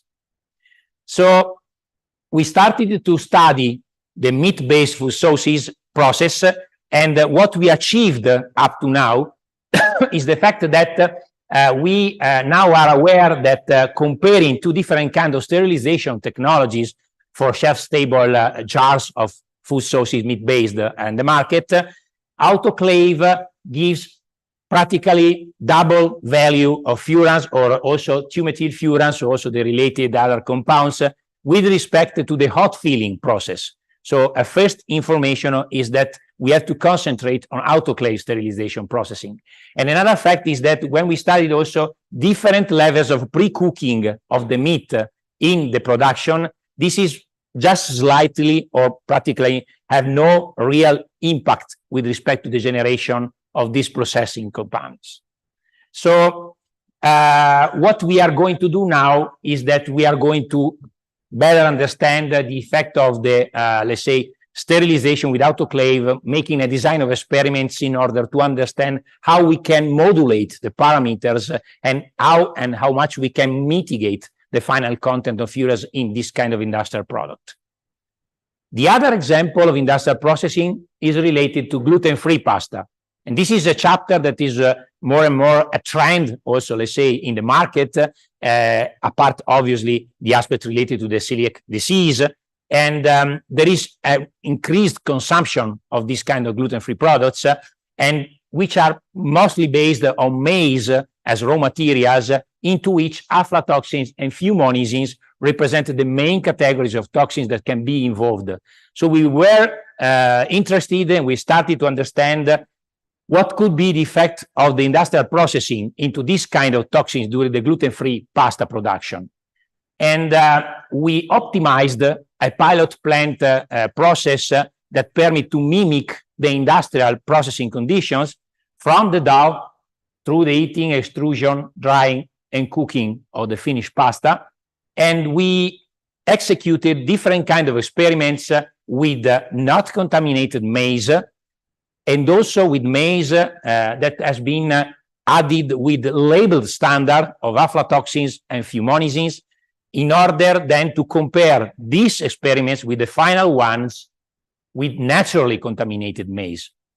So then if you analyze with the right techniques, in this case, high-resolution mass spectrometry, the signals that are coming in parallel from the labeled mycotoxins and the naturally ones forms, comparing these different experiments, you can follow in parallel these signals and understand if or not these toxins are modifying during the process itself, because you have a sort of parallel comparison, and you can understand what is happening to the natural toxins with respect to the labeled one. And what we are now doing is exactly that we are now analyzing all the data in order to give you, maybe in the next workshop of Foodsafer, the final answer about if or not these toxins are modifying themselves during this process. So this is going on. Then, about the rapid detection of emerging toxins, we focus the attention of an emerging category which is represented by the tropane alkaloids. And in this sense, they are secondary plant metabolites that are typically related to the invasive plants that can easily grow within the crops. There are a lot of information of the last 15, 20 years about incidents that are involving particularly buckwheat, but also corn and millet. And the two most occurring tropane alkaloids are represented by atropine and scopolamine. And at present, you have availability of very good CMS, mass spectrometry, or instrumental methods for a precise quantitation of these compounds. But what is needed more and more is having inexpensive, fast on-site screening technologies in order to prevent this kind of incidents in the future. So we have already achieved a very good goal in terms of developing an indirect competitive lateral flow immunoassays for atropine, and going on also for scopolamine, that is able to detect at very low concentration levels the toxin. And substantially, the innovation is also related to a specific sample preparation protocol that permits in a very easy way an extraction, an enrichment, and a matrix cleanup of this kind of raw materials, like buckwheat, for instance, through a direct immobilization of the toxin into a paper strips that can be then dissolved and analyzed, or with a sort of 3D printed models reader, or you can make, for instance, a confirmation by paper spray mass spectrometry with an high resolution instruments. So you can go on both the route with a fast screening approach, or then on the confirmation with the benchtop instrument in the lab. And this is going on. We have successfully obtained good results about the performance of the system for the buckwheat, and we are now in the situation that we are starting the testing on the field and the evaluation of the, let's say, ability of skilled or not operators to execute quickly and in an accurate way the screening assay. Then the last one, the addition of toxic chemicals to food. If you consider the target we had in mind, we were working on the detection of lead chromate adulteration in turmeric. Turmeric is much more coming from India, but we have also some other countries like Nepal or France that are interested in this sense into, let's say, consume of this typical kind of product. And substantially, we had the first activity of the Work Package Consortium into a big collection of turmeric samples from the main representative areas in the world. And we are now going into comparison of different X-ray fluorescence spectroscopy rapid approaches in order to have a monitoring of the risk of adulteration with lead chromate, which is a typical kind of illegal addition of chemicals into food that we take as a case study. This is a map of the region of the world by which hundreds of samples of turmeric has been collected. And what we achieved up to now is that we have the possibility to demonstrate that both benchtop and also portable X-ray fluorescence instrument could be very effective into monitoring these samples. And we isolated about 50 samples within these hundreds of samples that have a partial or a confirmation of lead contamination above the regulatory limit of 1.5 ppm. And what is important is that it is possible already now with the results of the project to state that also the portable instruments, the handheld, can be very effective in very few, let's say, tens of seconds to make a screening of these samples and have the effective possibility, practically without a real extensive sample preparation, to have a large monitoring of products on the market, for instance, in the future. So that is all the news for now from the chemical side of the Foodsafer story. And I would like with this to acknowledge all the people and the groups involved in this work package and all the consortium. And I would like to thank you for the attention. Thanks again.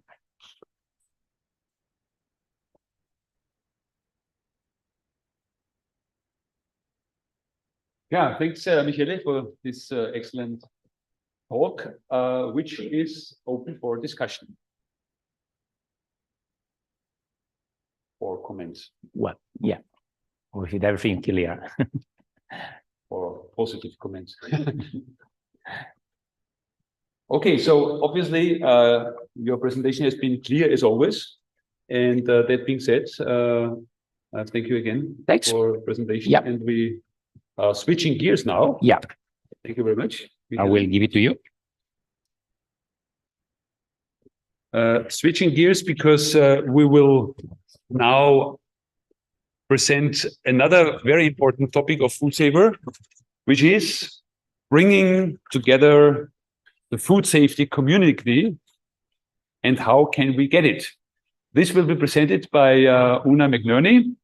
Una has played a crucial role, if not to say decisive role, in the writing and therefore for the success of the project setting up Foodsafer. And she is the co-founder and also president of the company Iris Technologies in Barcelona. So back from pastas again to tapas. And Una is also the leader of Work Package 4. And this is dealing with the Foodsafer Open Digital Hub, which is a very important component of Foodsafer next to the case studies which have been presented earlier. This Foodsafer Open Digital Hub, now being presented by Una, is hopefully having a long-lasting role also in the area of food safety, and particularly bringing the community together. Please, Una, the floor is yours. I'll take it in my hand.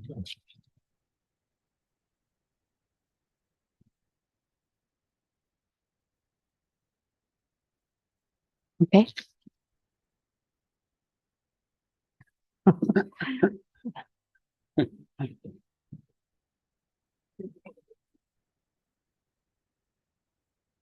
Okay, I'm connected.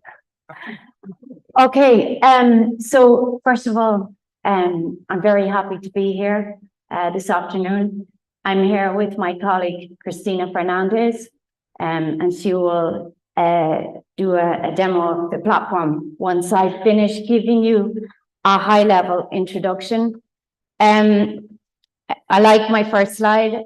Very happy to be here in Burgos. I think I know Burgos possibly better than most now, as I tried to drive through the pedestrian streets on a Saturday night looking for the hotel. So I've been through most streets in Burgos now. Okay, so we're really happy to have the opportunity to tell you about the Open Digital Hub. And when I look at this slide, just to say at proposal preparation, just to put into context what was in our heads when we thought about the Open Digital Hub, when we were putting together the proposal, because we were in the middle of the pandemic. And I think it was a time where we could really see that digital technology had the power to really make us resilient in the pandemic. And I think we all, the whole digital transformation happened very quick because we really needed it to. And I think being in proposal preparation with a big consortium, where previously we would have had many physical meetings with the team in order to discuss and interact, we saw that we could do this fantastically with digital technology, and digital technology had the power to keep us going, to keep us productive, and to keep us collaborating across regional, national, and international boundaries. So we thought that there was an opportunity with this project to elevate from a website or project website to really start to think, okay, how can we use and leverage digital to get the legacy that we would like to see coming from Foodsafer project? So those were the things that were in our heads. And we also, from talking to the experts, identified that there was a gap in relation to a centralized and collaborative space for food safety experts and stakeholders. And this was the gap that we really wanted to fill. And we know that there are many platforms out there. There's many digital services, digital tools. I think our ambition is to become the one-stop shop, so that main interface for the community of food safety professionals. And for us, if you elevate beyond a website and you move into a cloud-based digital platform, we can look at, how do we digitize and embed all the results of the project onto this platform that's going to outlive the project, and we give easy accessibility then to the community to our results. We also wanted to build a platform that understood that there's an ecosystem of digital, of data, of many third-party services out there. So how could we be the platform that was designed for connectivity and interoperability within the ecosystem? Of course, the legacy and the permanence beyond the project. We want to build a platform that's very scalable. So we've gone from microservices architecture, whereby in the future, we can build additional modules, additional features and functionality, and they can be easily bolted onto the existing platform. And the microservices architecture is a big component of our interoperability as well. And we have an API. Key in our minds was the community and the collaboration, because that's what we learned from the pandemic, that digital could keep a community going and could really help us collaborate. And because in digital, you can build a platform in so many different ways, we felt that the co-creation part, so really to talk to end users of the platform as early as possible and to allow them to tell us what they want so that we could generate value. And the whole issue of co-creation and living labs became very key in our minds as well. And we had to as well think, so who, when we talk about the community, who are we talking about? And for us, it's very clear it's a professional community. So we want to provide a space for our community that brings together the scientists, the academics, the risk assessors and managers from the government and food competent authorities, very importantly, food business operators, so industry, and also to cater for the small scale FBOs, the startups and the social actors in the food system, and to cater for the consumer side via consumer organizations. So our platform isn't designed for consumers to log in and register. It's very much a professional space. Okay, so where to start? How to go about it? So because at proposal stage, you have to tell the Commission some of your ideas. So you have to have some idea of what you're going to build.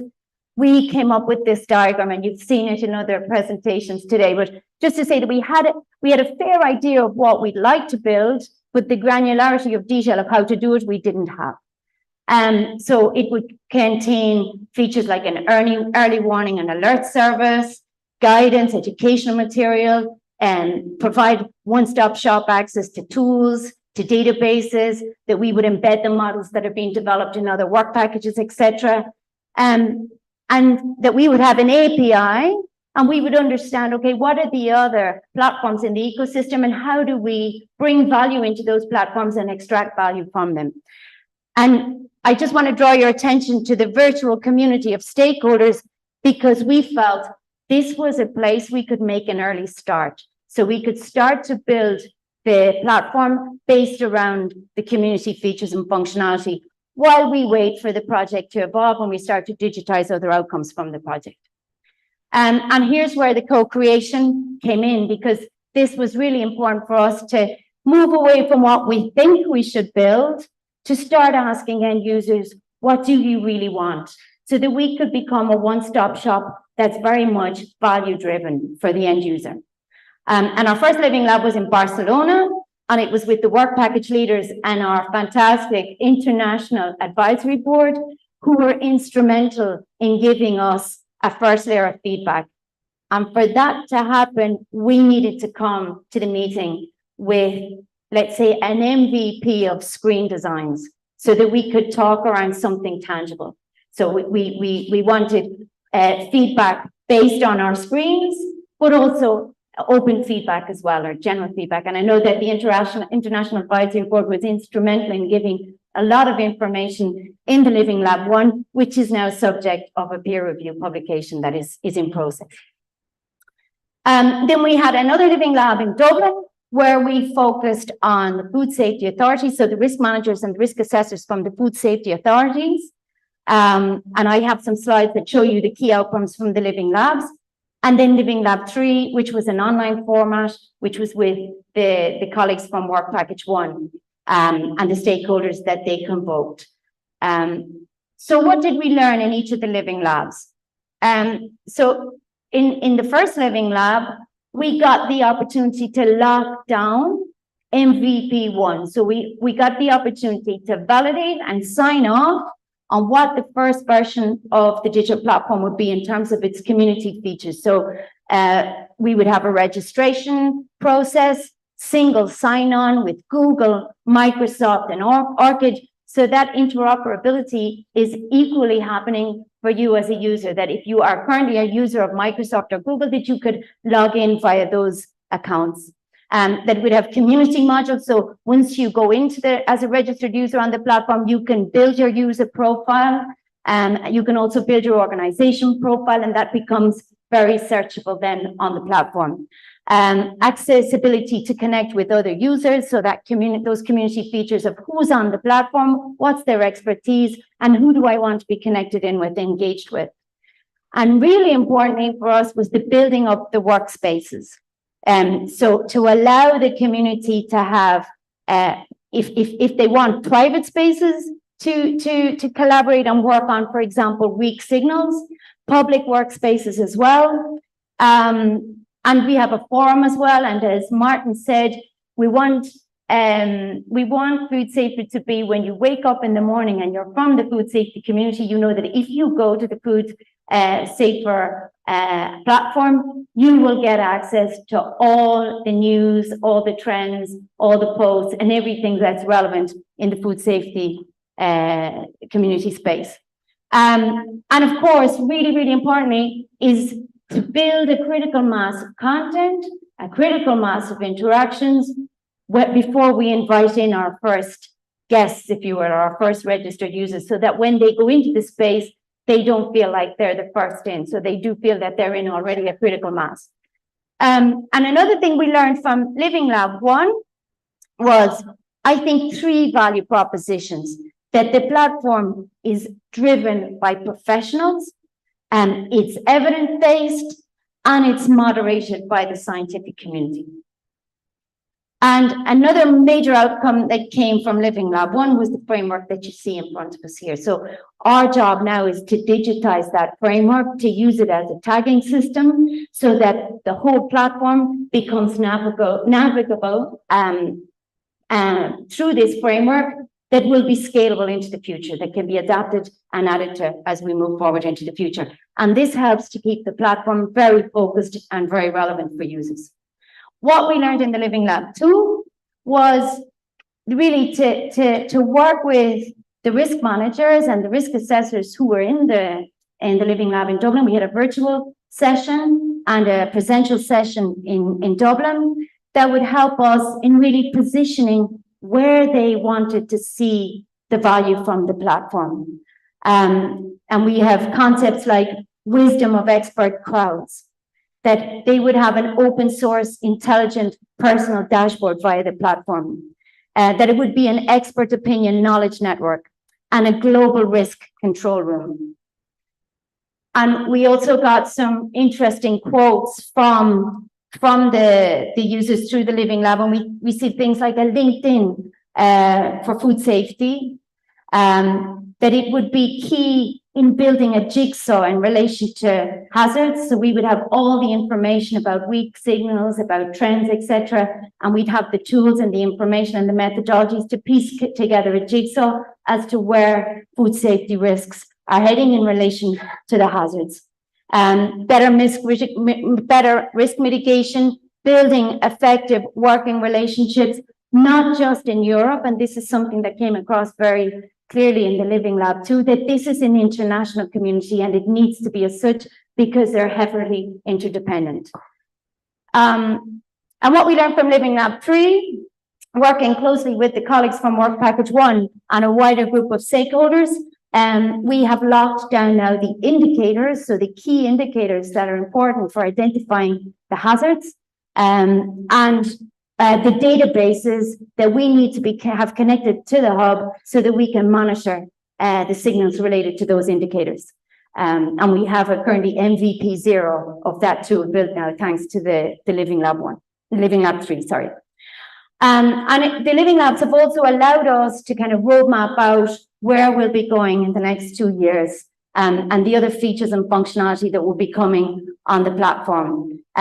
So we will have the signal trends feature and functionality that Christina will show you now.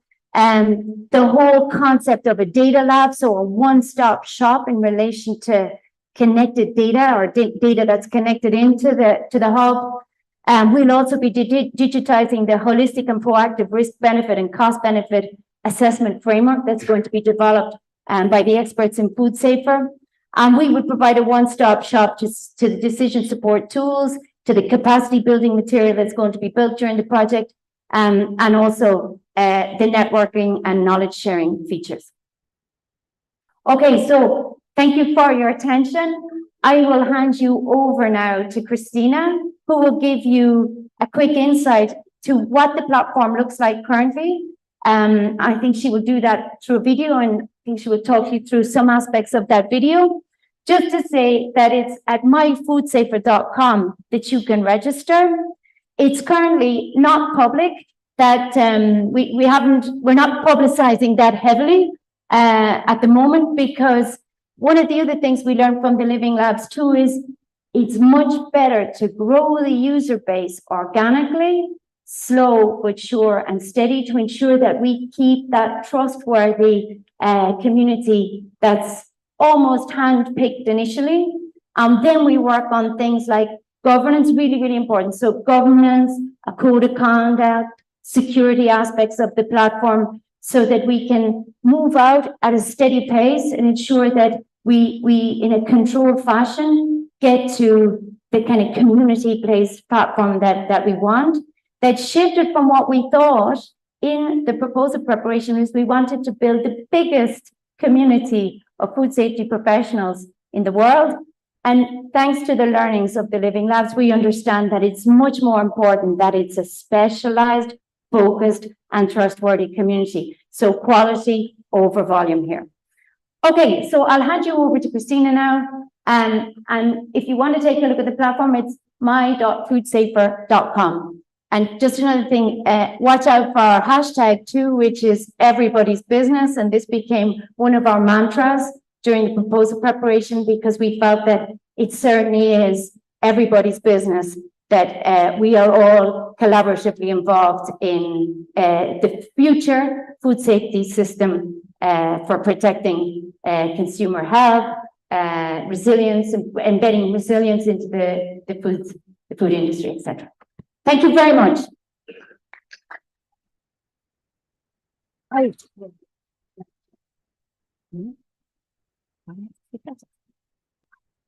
Thanks, Una.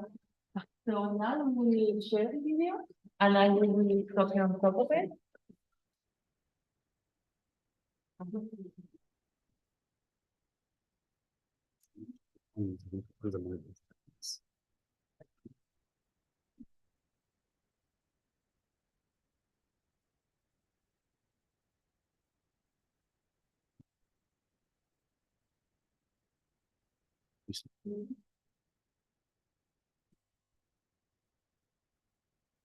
The other one.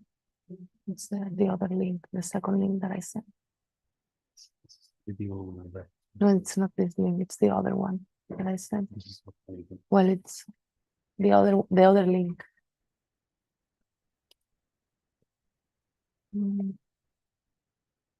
The second link, the other link that I sent there. This is not it. Yeah, or maybe just play this one. It's okay.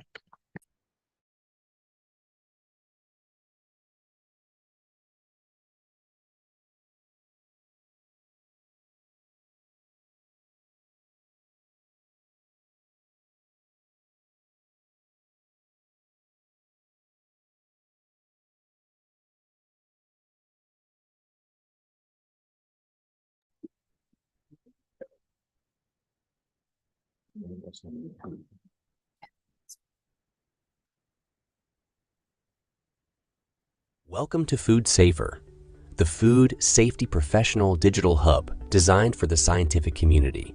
Our platform is funded by European Union. It is moderated by its users, ensuring a high-quality collaborative environment that continues to grow organically with world-class users. Let's dive into the platform. After registration with your local address,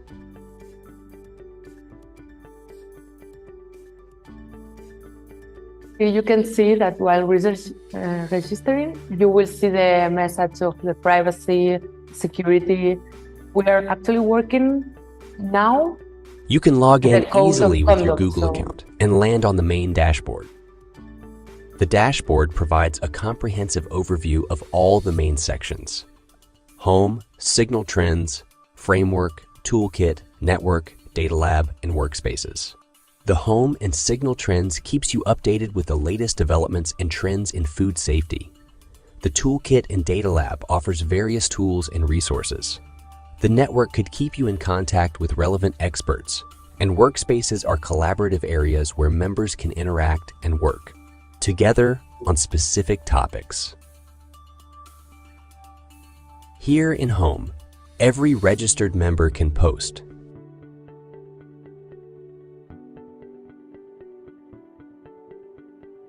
Now it is showing how you can create the post, but on the right side of the home, you can see that there is the RSS Participate tool. in discussions and explore content tailored to their interests.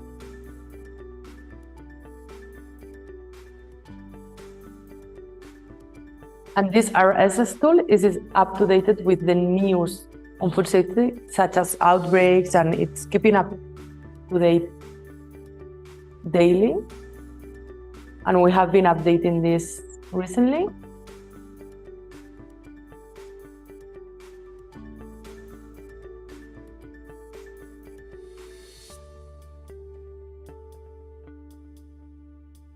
A positive amplification functionality to enhance user engagement is developed, and all trending topics appear first, ensuring that the most relevant and popular content is prominently displayed for users.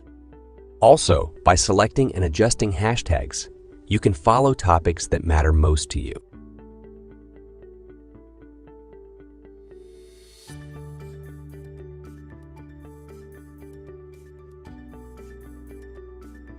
Clicking on a hashtag reveals all related posts, which you can save or draft for later.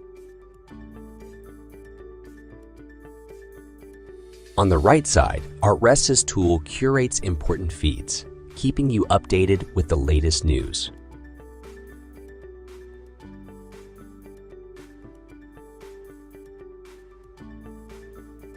You can save them for later, the same than the post. You'll also find a notification button to track interactions, such as comments on your posts or workspace invitations.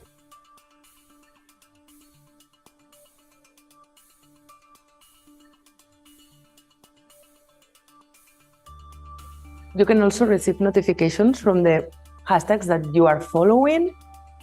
In your profile section, you can manage your information, update your photo, and modify your interests by selecting relevant hashtags.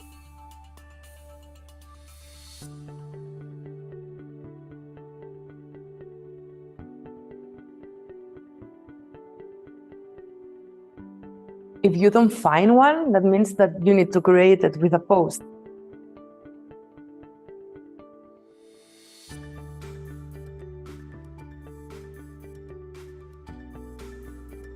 Next, let's visit the workspaces dedicated for a mission you are trying to achieve related to food safety. Some workspaces will be restricted, requiring admin approval for access.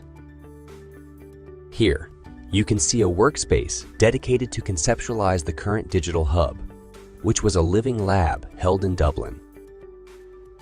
For this workspace, 3 administrators were pointed out, and you can see them at the right side of the screen. Each workspace has discussion boards for various threads, file uploads in the repository, pictures, and more. You can organize and attend meetings integrated with video conferencing tools, synchronized with your calendars for seamless scheduling.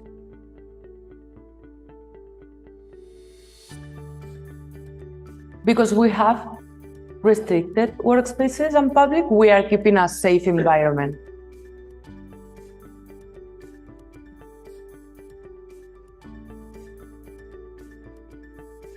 Here you can link with your Google Calendar or Outlook, so you could be able to just link on it to the meeting that you have From a organized. meeting, you can access to the Foodsafer private conference tool, where different collaborative tools are available.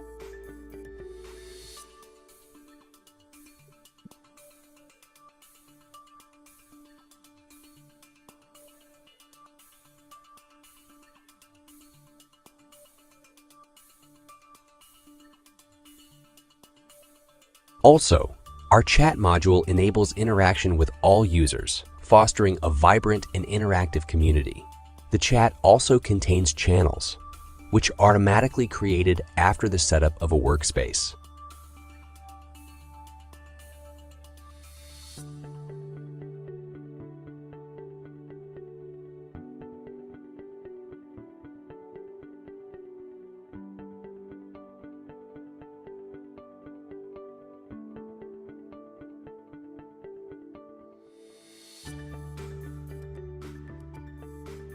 Let's see it when creating a workspace, where I can add a picture related to it and hashtags related to the topic of the mission.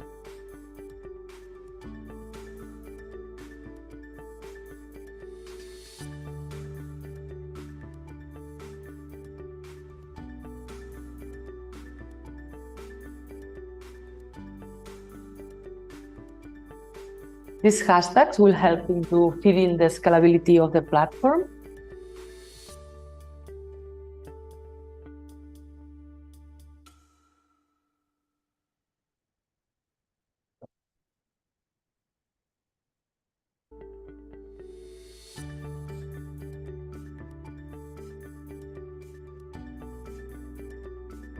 You can see that a channel has just been created. So you can interact through the channel with all of the people you have invited to the workspace. The network section will provide a space to connect with other professionals and organizations, facilitating collaboration and knowledge sharing within the community.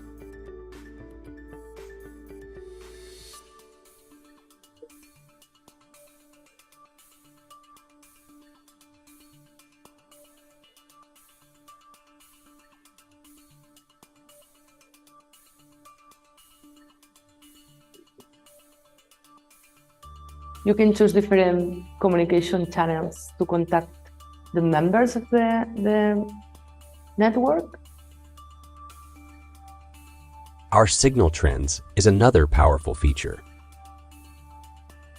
It tracks selected indicators from the framework, allowing you to monitor areas of interest and identify global food safety trends when analyzing Food Safety Week signals, which could become strong signals.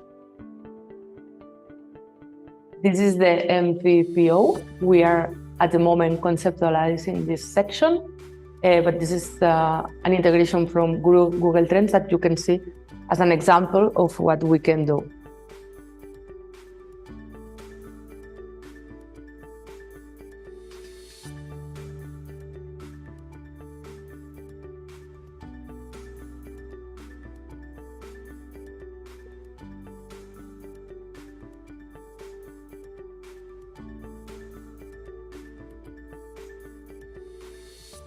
You can create workspaces can be set up to discuss these signals and develop management strategies. Now, let's explore some exciting features in development. Our framework feature will enhance the platform's scalability. It categorizes risks into drivers and subdrivers, which have been categorized in the quantifiable indicators previously mentioned.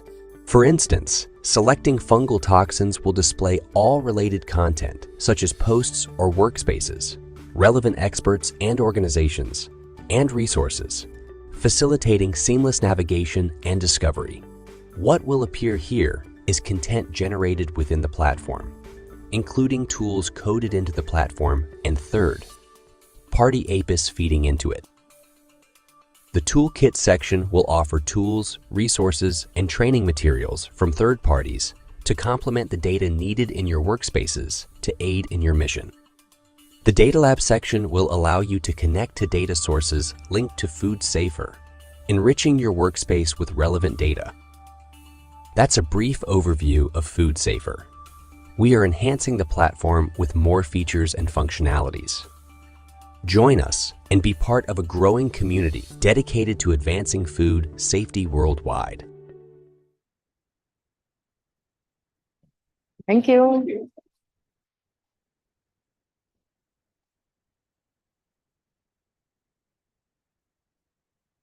Yeah, thank you very much for the presentation of this platform overview, Una and Christina.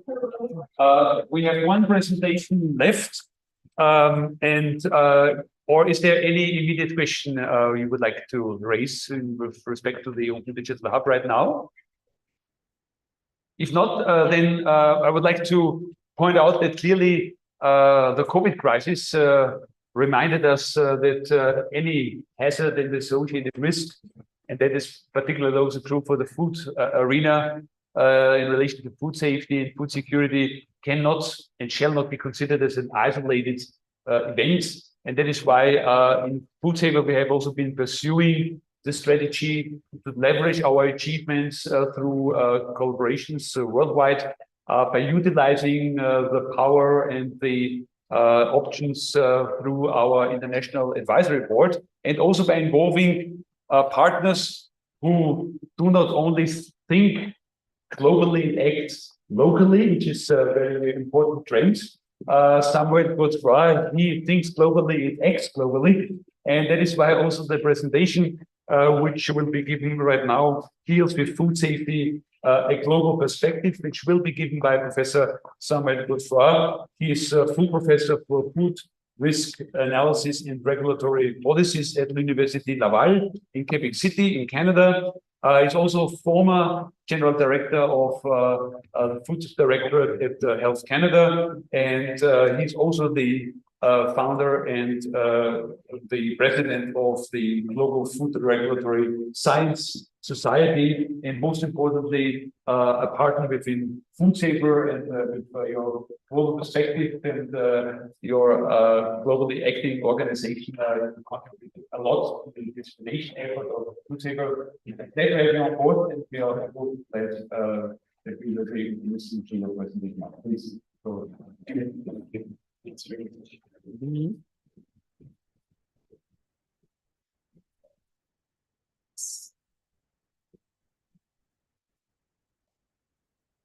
Thank you very much, Rudy, and good afternoon, everyone. I know that I'm the one standing between you and lunch, and we are already at the end of the time that is planned for this session.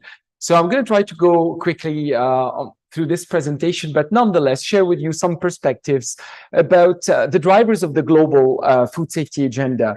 And again, very thankful to the Foodsafer organizers, coordinators, contributors, but also to our hosts here in Burgos for allowing us to be part of this pre-conference workshop. Now, if you allow me briefly to introduce the Global Food Regulatory Science Society that I have the privilege to represent, GForce is actually a newcomer to the non-for-profit and the scientific society arena. We were founded in late 2020, in fact, exactly during COVID. And the idea came from a number of former regulators and scientists that identified that while the International Food Science and Technology, the Union for International Food Science and Technology, IOFOST, brings together a community of food scientists, but we needed a home for scientific disciplines that we call regulatory science, food regulatory science in particular. And that's how the idea of bringing regulators, former regulators, academia, but also partners from the food industry under one society that is GForce. And GForce was recognized by the International Union of Food Science and Technology in November of 2022 as a disciplinary group of IOFOST dedicated to the disciplines of food regulatory science. And in fact, right now, we work very collaboratively with IOFOST and the IOFOST community. And in fact, we represent the food science and technology community at Codex as part of the observer status of IOFOST in Codex. Codex being, of course, the International Food Standard Setting Forum. Our objectives is essentially to promote all the scientific disciplines that underpin food regulatory decisions, and that's how we defined food regulatory science. And in fact, we aim to contribute to the development or to the maintenance of networks of experts that contribute to the generation of data, to the dissemination of data, to everything that may contribute in the decision-making process related to food safety and nutrition, in particular to food. And in fact, we have attempted to develop collaborations and partnerships in different parts of the world, even though we are based in Canada in terms of where the organization is incorporated legally, but we have partnerships with the government of Suriname, where we contributed to, and we still do, in the operation of the National Food Safety Institute, which is essentially the newly created food regulatory agency there, the government of Lebanon. Also, we have partnerships and collaborations with organizations in Southeast Asia, in the Southwest Pacific, and also in Africa. Now, speaking about the global food safety agenda, we know that the food safety policy agenda is at the intersect of at least 3 policy agendas that are very heavily talked about. the agriculture agenda, the trade agenda, considering that food are amongst the most traded commodities in the universe. About $2 trillion worth of commodities are traded and are part of food and agri-food products. And definitely the health agenda, and I should have started with that one. We know that foodborne illnesses contribute to 1 in 10 people becoming sick, but also to about 420,000 deaths, according to a report from the World Health Organization. The food safety agenda is also very intricately related to the Sustainable Development Goals. Very easily understood when you look at SDG 1, ending poverty, ending hunger, SDG 2, or SDG 3, good health and well-being, but also connection to clean water and sanitation being essential to producing safe food, the connection to gender equality, SDG 5, knowing that women tend to be the biggest contributors in food and agri-food production. And in fact, they tend to be, therefore, the gatekeepers of food safety. SDG 8, decent work and economic growth. A lot of industries, and when a country tends to move from agriculture to industry, the first industry that tends to develop is the industry related to food and agri-food, but also to SDG 11 on sustainable cities and communities, when we know the hundreds of thousands of people working in food production and in food service in particular. Now, when we have food safety deficiencies, that tends to be costly. It tends to be costly in the sense that you lose clients, but you end up losing not only the immediate clients that buys the food from you, but also markets. And food safety deficiencies tend to also potentially tarnish the reputation of countries vis-a-vis export markets. And that's why when we have persistent food safety failures, that tends to have structural and sustainable negative outcomes, unfortunately. And that's why investing in food safety becomes an opportunity, particularly to tap into high-value products, potentially high-value export markets. And that's how we saw the World Bank, at least in 2 reports, advising in consistent and stronger investment in food safety capacity building, both within the industry, that's the report of 2005, but also investment in food control systems. Now, generally, we see the illustrations of these deficiencies when a product is rejected from a market, particularly from an international market, and we all, including in the Foodsafer hub, we all survey the RASP notifications, and these tend to be indicators about some markets and their food safety ranking or their food safety system. And that's why, in fact, investing in complying with export markets tend to be the first area where we see countries or investments in food control system starting with. But generally, there is a spillover effect when you invest in the safety and the quality of products that are destined to export markets. You end up incrementally investing also in the safety and the quality for products that are destined to your domestic market.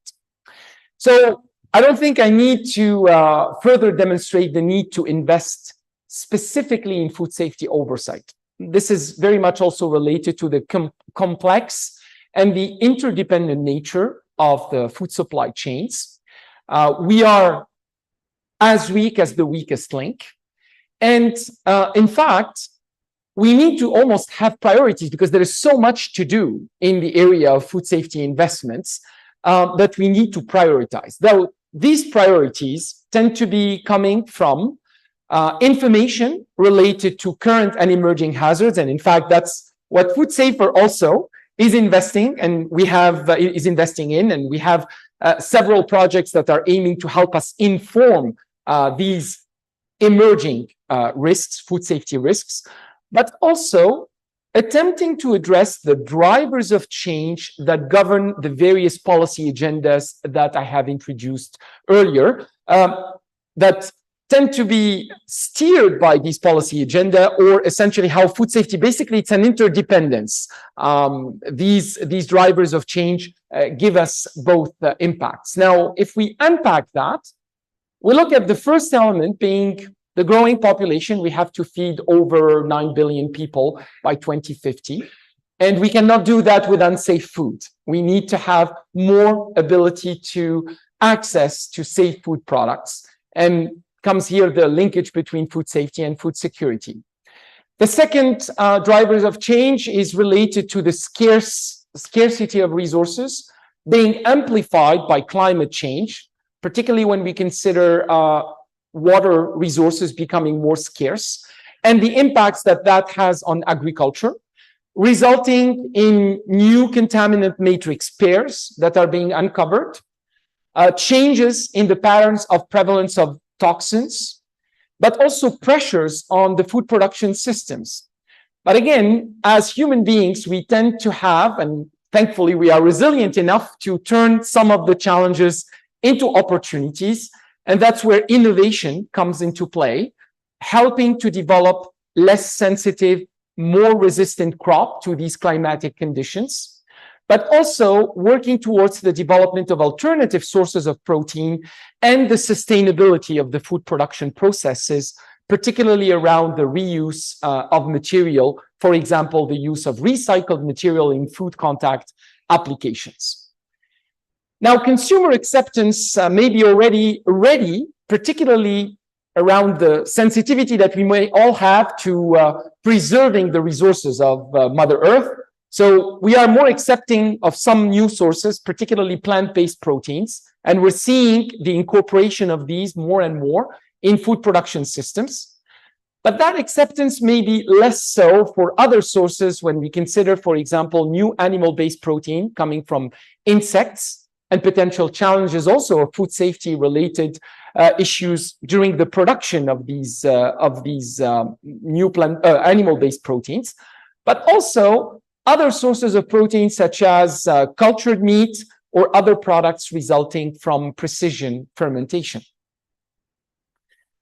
We're looking at other drivers of change, such as the pandemics and emerging human and animal health diseases and the interconnectivity between those, amplifying or emphasizing the need to apply the One Health agenda in the way we develop our decisions. And I guess one representation of the way that agenda is or ought to be applied is in the way we should manage, for example, antimicrobial resistance.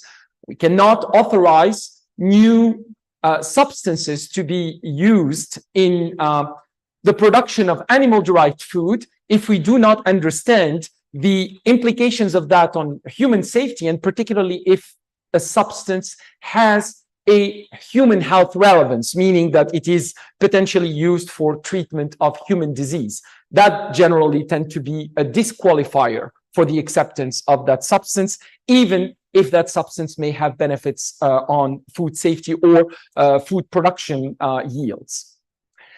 Of course, continued interest in food fraud, that's an issue that existed probably since man started trading food products. And we have seen, in fact, that whether be it the pressures of climate change, the pressures of the pandemic, the impacts on the food supply chains, but also more recently, the challenges related to the instability in our world, the war in Ukraine, and so on, and their impacts on supply chains, and therefore more attention to food fraud. Because, again, as human beings, we tend to be also inventive enough in order to discover other ways to fraud. Of course, the changes in the regulatory oversight, this is also a big element impacting the way the food safety agenda is moving. We're witnessing the development of bigger markets. I believe one of the biggest milestones in the last decade is the African Continental Free Trade Area and the agreement amongst African leaders to integrate their food and agri-food markets. So leading to the need to harmonize food safety requirements in order to enable freer trade of these commodities. And again, the African market is probably one of the most promising and growing markets internationally for food and agri-food products. So there is a need to continue to invest in our ability to adapt to these drivers of change. And that's also, there is a need for us also to make sure that the food safety regulatory agenda is able to address these challenges. But again, there isn't one size that fits all, and we would not be able to have an EFSA in every country in the world, and we would not be able to address the same challenges with the same tools. And that's why we need to have adapted solutions. Consumers and the way they react is becoming more and more influenced by the free access to information and also the speed of that information, particularly the proliferation, unfortunately, of false information. And our ability to address that and the ability to address that is actually challenging all the stakeholders of the food community, and primarily, I would say, food regulators. Now, after speaking about challenges, let us look at some directions that may guide the success in addressing some of these challenges. And I think one of the first elements that we need to emphasize on, and this is not a new paradigm, we know that food safety is a collaborative agenda, and there is a need that we continue to emphasize the imperative for collaborative oversight. What does this mean? We cannot have a regulatory provision imposed by a regulator if the industry is not able to apply it. And in fact, most solutions, most food safety solutions that will require oversight would probably come from the industry itself. So we need to have that dialogue and the integration between the two. And also, this, in fact, paradigm of collaborative oversight tells us that you are, again, as weak as your weakest link. You may have the best performing industry, but when you have a failure, everybody will look at the regulators and the way they are able to address the situation. And if you're not able to have a strong regulatory oversight, basically there will be a loss of trust. And that market will not recover as quickly as another where you have a stronger regulatory oversight. And I can give you many examples in the recent past, actually, that can showcase this particular paradigm. The second guiding principle is the need to continue to anchor decisions in science, and particularly food safety regulatory decisions. And this is already being emphasized by at least 2 international bodies.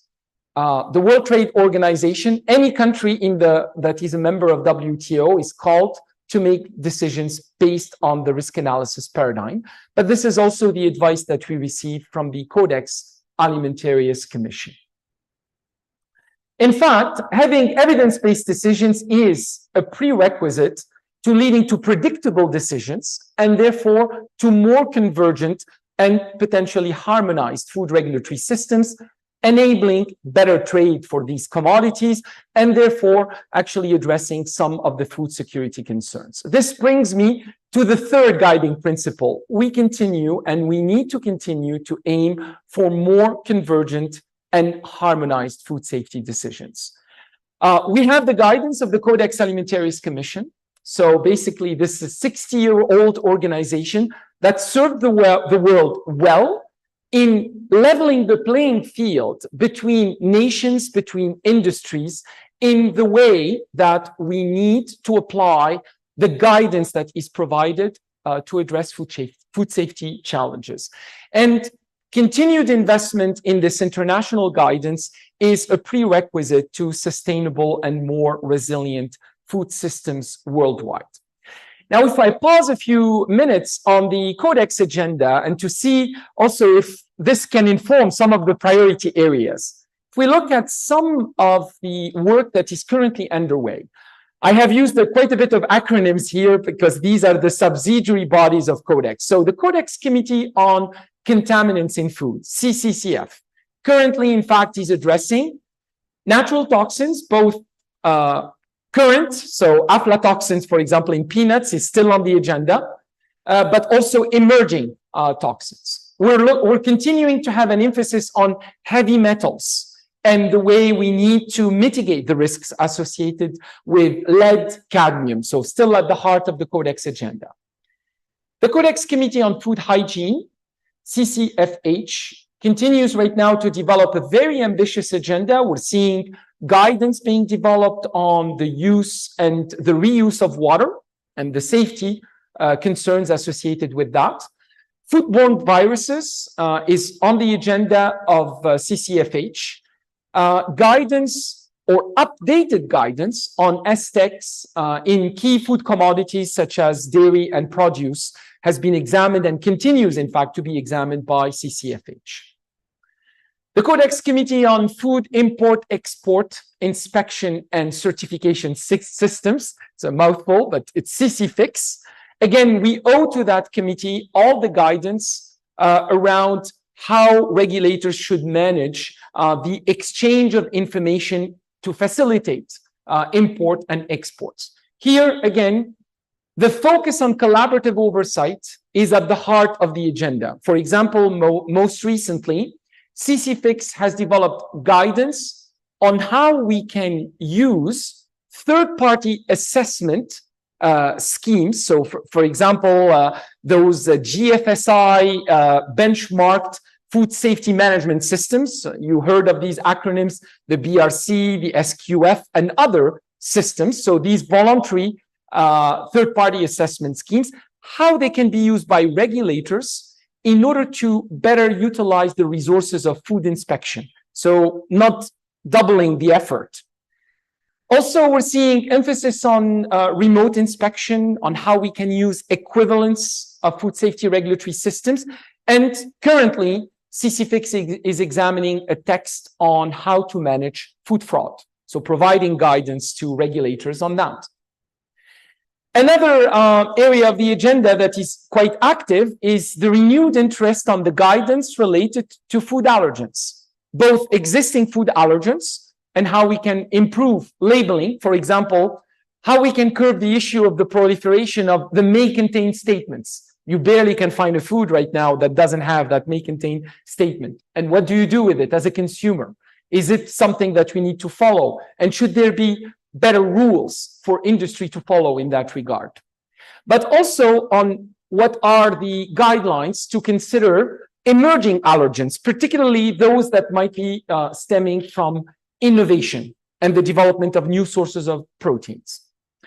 But while Codex is actually doing a great job in addressing several of these challenges, there are areas that may warrant more attention and where we need this global guidance.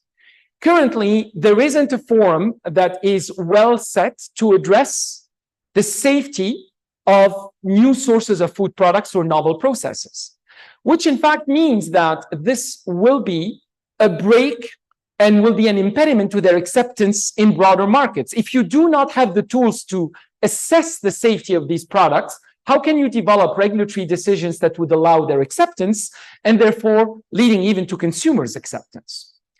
We do not have a forum that may address another area that we consider to be amongst the most evolutionary or probably the most innovative sectors in the food production systems, and that's packaging materials. And here again, I can probably count on one hand the robust food regulatory regimes around the world that actually tackle this issue. So we need global guidance that can benchmark or that we can use to benchmark other regulatory systems. And also how to potentially apply the principles of sustainability and include them in food production systems while managing safety considerations. So again, I mentioned the recycled material in food contact applications. Thankfully, there is a proposal actually being made right now, and hopefully it will turn to new work that Codex will take on over the next few months and years. Now, of course, all this forces us to continue to pay attention to the need to invest to address the inequalities in status of food control systems. And here, not only should we invest in assessing and identifying the gaps, but particularly to address the gaps. And as I mentioned, we need to find solutions that are adapted to the jurisdictions, particularly smaller countries, and their ability to build sustainable food control systems. This brings me to a fourth guiding principle, or fourth area of attention that I would like to highlight. We need to continue to invest in the enablers of food safety regulatory decisions. The enablers come from science, so we need more competencies. We need a stronger emphasis on training food risk analysts. I'm going to call them food risk analysts. So essentially, food risk assessors, those who help formulate risk management decisions applying the risk analysis principles. We need to invest in availability of data, both what Foodsafer actually contributes to, so essentially occurrence of contaminants in various foods, but also food consumption data. You cannot do a risk assessment if you do not have a good characterization of the food consumption patterns. And we need also to invest in food regulatory processes. So everything that will allow these processes to be operating in an effective and efficient manner. So again, methods, data science, data analysis, decision-making processes, this is where the investments are needed. And again, these investments need to be made with the idea that we can put resources together, we can mutualize these resources. And this is where I see really the great benefit of an initiative such as Foodsafer, and what it will hopefully contribute towards. And it's great to see also regulatory agencies being involved and being part of the consortium in Europe, but also regulatory agencies as part of the advisory of the International Advisory Board of the initiative. At another level, the International Union of Food Science and Technology is trying also to have a contribution. And I would like to report briefly on the outputs of the Resilient and Innovative Food Systems Summit. Basically, this is a summit that we organized in Bangkok in collaboration with the United Nations Industrial Development Organization and hosted by the Thai Food Science and Technology Association. As a result of these discussions, basically a set of recommendations came out, and I invite you to read the short paper that came out of these deliberations. Basically, 3 areas of investments were encouraged. Continue, of course, to invest in science and technology as the solution. I don't think we can go away with that. We need to continue to invest in that, but there are some specific areas where this paper directed our attention towards. Food processing solutions, but also to try to look at solutions that may come from traditional food. Tempeh, for example, a traditional Indonesian food, can actually be the source of probably in many innovative foods that can address some of the shortages or some of the needs in protein from plant sources. Looking at the reduction of food loss and food waste, looking at the reduction of cost, enhancing productivity amongst other things, but also looking at digital solutions amongst the areas of investment in science and technology. Trying also to promote more funding and more financing for food science and technology, strengthening partnerships, and particularly effective partnership with public, private partners, academia, industry, regulators, and looking at those enablers, skills development, the ability also to invest in regulatory systems. Again, we are as weak as the weakest link. You know, it's not enough to invest in food production systems if we do not have robust food regulatory systems. And again, at our even smaller level, at the Global Food Regulatory Science Society, our ambition is to have a modest contribution in this effort. We continue to drive more collaborative agenda in promoting food regulatory science, both in the area of competency development for laboratory capacity, for data collection, risk assessment, policy formulation, and also the assessment of impacts of food regulatory decisions, because we need to learn from the past to develop, hopefully, a better future. Some of the indicators of success that we're looking at is, of course, to have more competent, active, and recognized food regulatory science capacity, hoping that regulatory decisions pertaining to food safety or to food in general are always substantiated by scientific evidence, therefore becoming more predictable and part of a structured decision-making environment. And this cannot happen unless we have engaged and collaborating stakeholders. I hope this sheds some lights on some aspects of the global food safety agenda and some of the areas of future directions. And again, thank you very much for the opportunity.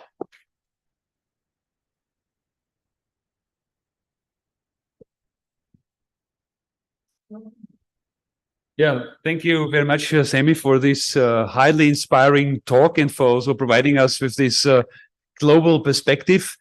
In the interest of time, I hope that you don't mind that we postpone the discussion to our lunch break, where you will, wherever you get it in Burgos, certainly get some toxin-free food, hopefully already based on some Foodsafer achievements.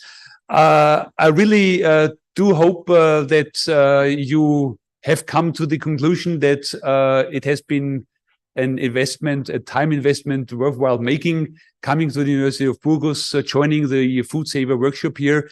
I would like to thank also on behalf of Martin Wagner and the entire Foodsafer consortium, all the speakers who have provided excellent talks, also certainly everybody who is in this room watching and contributing to the discussion this morning. I would also like to thank everybody who has been joining us online. I would also like to propose those of you who are, for instance, into Netflix, skip the next episode and rather watch the video, which is online, I think in an hour or so on YouTube, which kind of provides you with a nice summary and actually the entire video of all the sessions and all the talks which have been given today. That being said, thank you very much for joining. Enjoy the rest of the day, and I wish you also a great food micro conference. And thanks, Martin, for that. We would like to take a group photo somewhere outside a nice location, somewhere in the nice arena. So please don't run away. Don't go to the washroom now. Go to take the picture first, and then go to the washroom. Thank you very much for joining. Bye-bye.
Thank you.